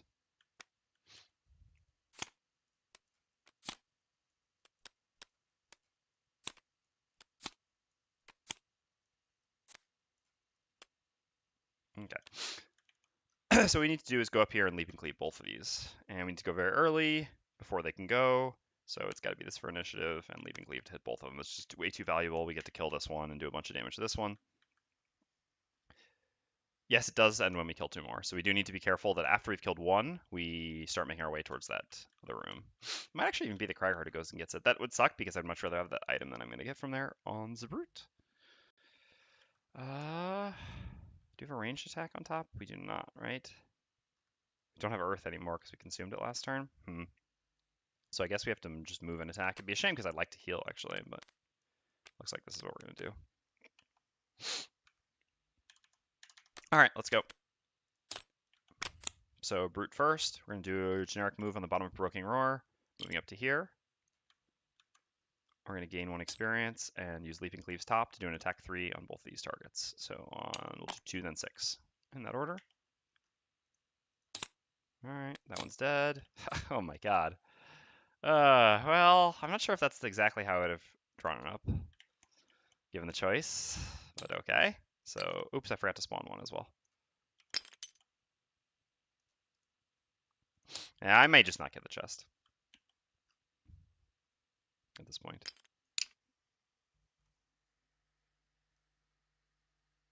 Ah, okay. I was thinking it was something else. I didn't remember that it was design, so fair enough. Although, the Cragheart, I guess we do still have Creator, so maybe it will be the Cragheart who goes to get it then.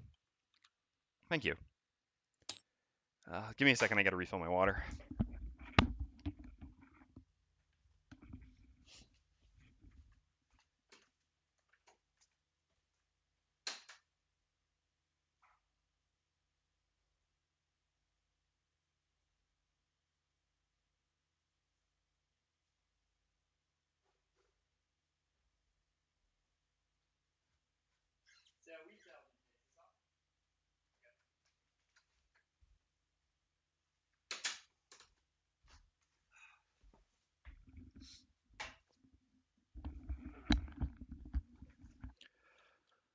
Okay, so next up is the Cragheart. Ah, we get to live the dream for once. All right, we're gonna do generic move 2 at the bottom of Unstable Upheaval. It's a shame because we wanted to start making our way closer to the door, but I think this is too good to pass up. Same time, wow, we can't actually make it to the door this turn, so it changes nothing. All right, so we'll move there, gain 1 experience, and we get an attack 3. We'll do 5 and then 6 in that order. The dream. Okay.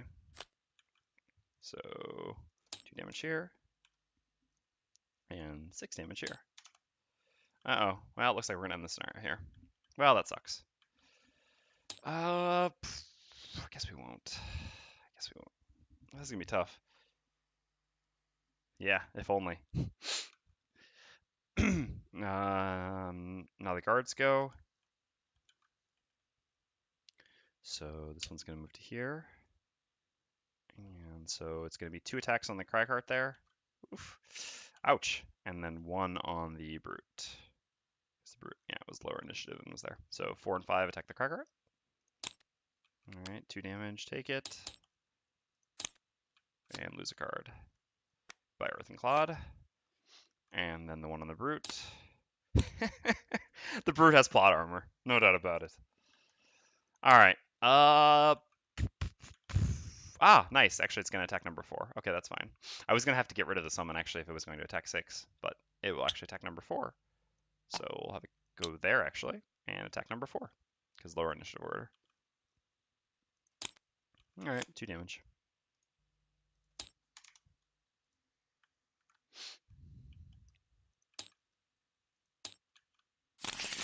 And our long rest. We're already at full health. Get to choose the 1 card we want. I guess we want to just heal. Move up and heal the Cragheart, because it looks like it's actually the Cragheart maybe going in there in the end. So we'll lose this. Not going to be a huge heal, unfortunately. All right, so short rest here, because we don't have the time to long rest, unfortunately. Okay, that's fine. As much as the boots will actually help quite a bit with what we're trying here. So our only move jump here is Crater, so that's what's got to be, and we're going to heal ourselves with Rumbling Advance as we run in there. Do need to be careful that we can actually beat the scenario. It's actually, it could be pretty risky. We'll see. I mean, we've always got an execute, I guess.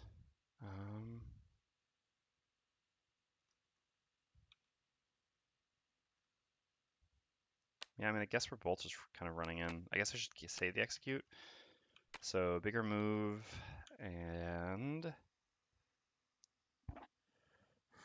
yeah, getting the boots back is nice, but the problem is the Cragheart's at 3 health, sitting in the middle of 3 enemies, and 2 of them will still attack him. So I think I just can't afford the turn. Also, the other issue is I literally have to go in 9 minutes. If I had more physical time, then I might play a little bit differently. Admittedly, I could just like call it and not finish the scenario, but I'd like to try to finish it tonight. I don't know what we should do then. I guess just a ranged attack on one of the enemies is fine. All right. Let's go. Oh yeah, she actually has a turn. Yeah, which is the move up and heal. Sure. I should have actually had the... No, I couldn't have gone before to Great Earth. Not moving. All right, that's kind of relevant, I suppose. So first, the summon attacks guard number 4. Makes it attack 3. Oh god. Whew! That was a little close for comfort. Oh, there should be a new guard. Okay. So then we go. We're going to use generic move 2 on the bottom of Mana Bolt to go up to here. And then we're going to use the top of Elemental Aid to do a heal 3 on the Cragheart. Going up to 6. Alright, then... Oh god, no. Oh no. That was actually the absolute worst thing. Well, whatever.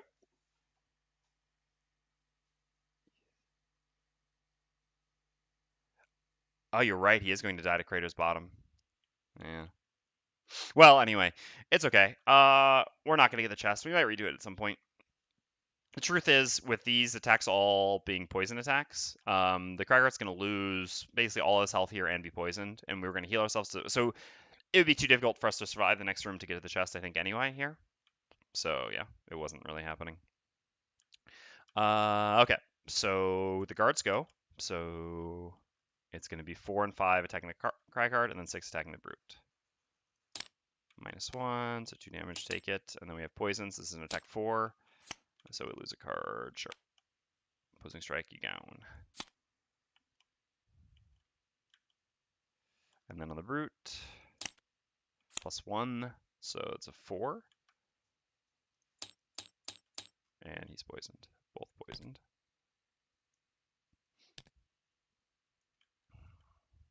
Do we just try not to rush in? Is that realistic?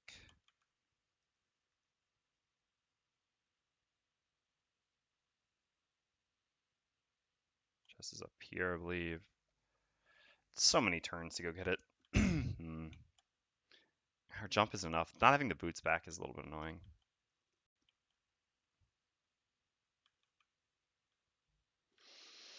No, I'm just gonna end it. All right, we'll gain 1 experience. We'll use Spare Dagger, and I guess we'll attack, sure, number 5. Why not? So 4, so 3, down to 3. And then we're gonna use a move 4 with Grab and Go. 1, 2, 3, 4. All right, and then do we still try? When someone's gonna kill, I guess we can just dismiss the summon. No, it's just too risky. I just don't have the time, unfortunately. I'm just going to end it. All right, I'm just gonna do the bottom of crater, gain 1 experience, and this one dies, which ends the scenario. All right. So the Spellweaver should have opened a door. Oh no! Drat, not again. Well, so I'm just gonna do the check marks real quick. I won't do the rest of the stuff now because I really don't have the time. So he completed his battle goal. We ended at 4. Annoying. So no battle goal, no battle goal. Yeah, the Root at least got his battle goal correct. So that was the one advantage of finishing this turn. Technically, we could have finished next turn. I guess, all right, let's just move into the room, see how close it was. So we have 2 movement left with Crater. Yeah, all right, so we can look at the room now. We can't make it to any coins, nor the chest. Oh well, let's see if they were going to dick us with Immobilize, because there would have been in there. No, he wouldn't have. Oh well. Oh well, well. Okay. So that is it for today. Sorry it was a pretty short stream. Sorry I'm really not in top form still, but I did really want to show up at least once for all of you, and it was nice to be back. I will stream again on Thursday, 100%. I will be here. I cannot guarantee, I guess at this point. Thursday I don't have any plans, so it's not that it would be a short stream for those reasons, but simply that I'm not sure I'm still able to make it through an entire stream yet again, but I'm going to try. So regardless, I will be back here on Thursday at the usual time, 4 p.m. CST, 10 a.m. Eastern time. Or actually, maybe it's different time change now because we just changed back for daylight savings time. But anyway, I mean 10 p.m. 10 a.m. No, sorry, 4 p.m. CST and whatever that is in the US now. I don't know how much the time difference is, but I'll be here then, and I'll try my best to stream as long as I can. We'll see how long that goes. Yeah, at least I guess let's get the. No, I'll get all the rewards afterwards. I'll just have to remember to do all this. I really got to get going. Otherwise, Jessica's gonna kill me, and I don't want to be late in general. All right. So again, yeah, thank you very much, really, to everyone who tuned in. Sorry, like I said, it was pretty sloppy, but we did manage to short rest, reroll, reviving Ether, and still beat the scenario. So at least there is that. And yeah, can hang our heads high or hold our heads high because of that. All right, everyone have a nice evening or nice day wherever you may be, and I hope to see those of you who come back on Thursday. Take care.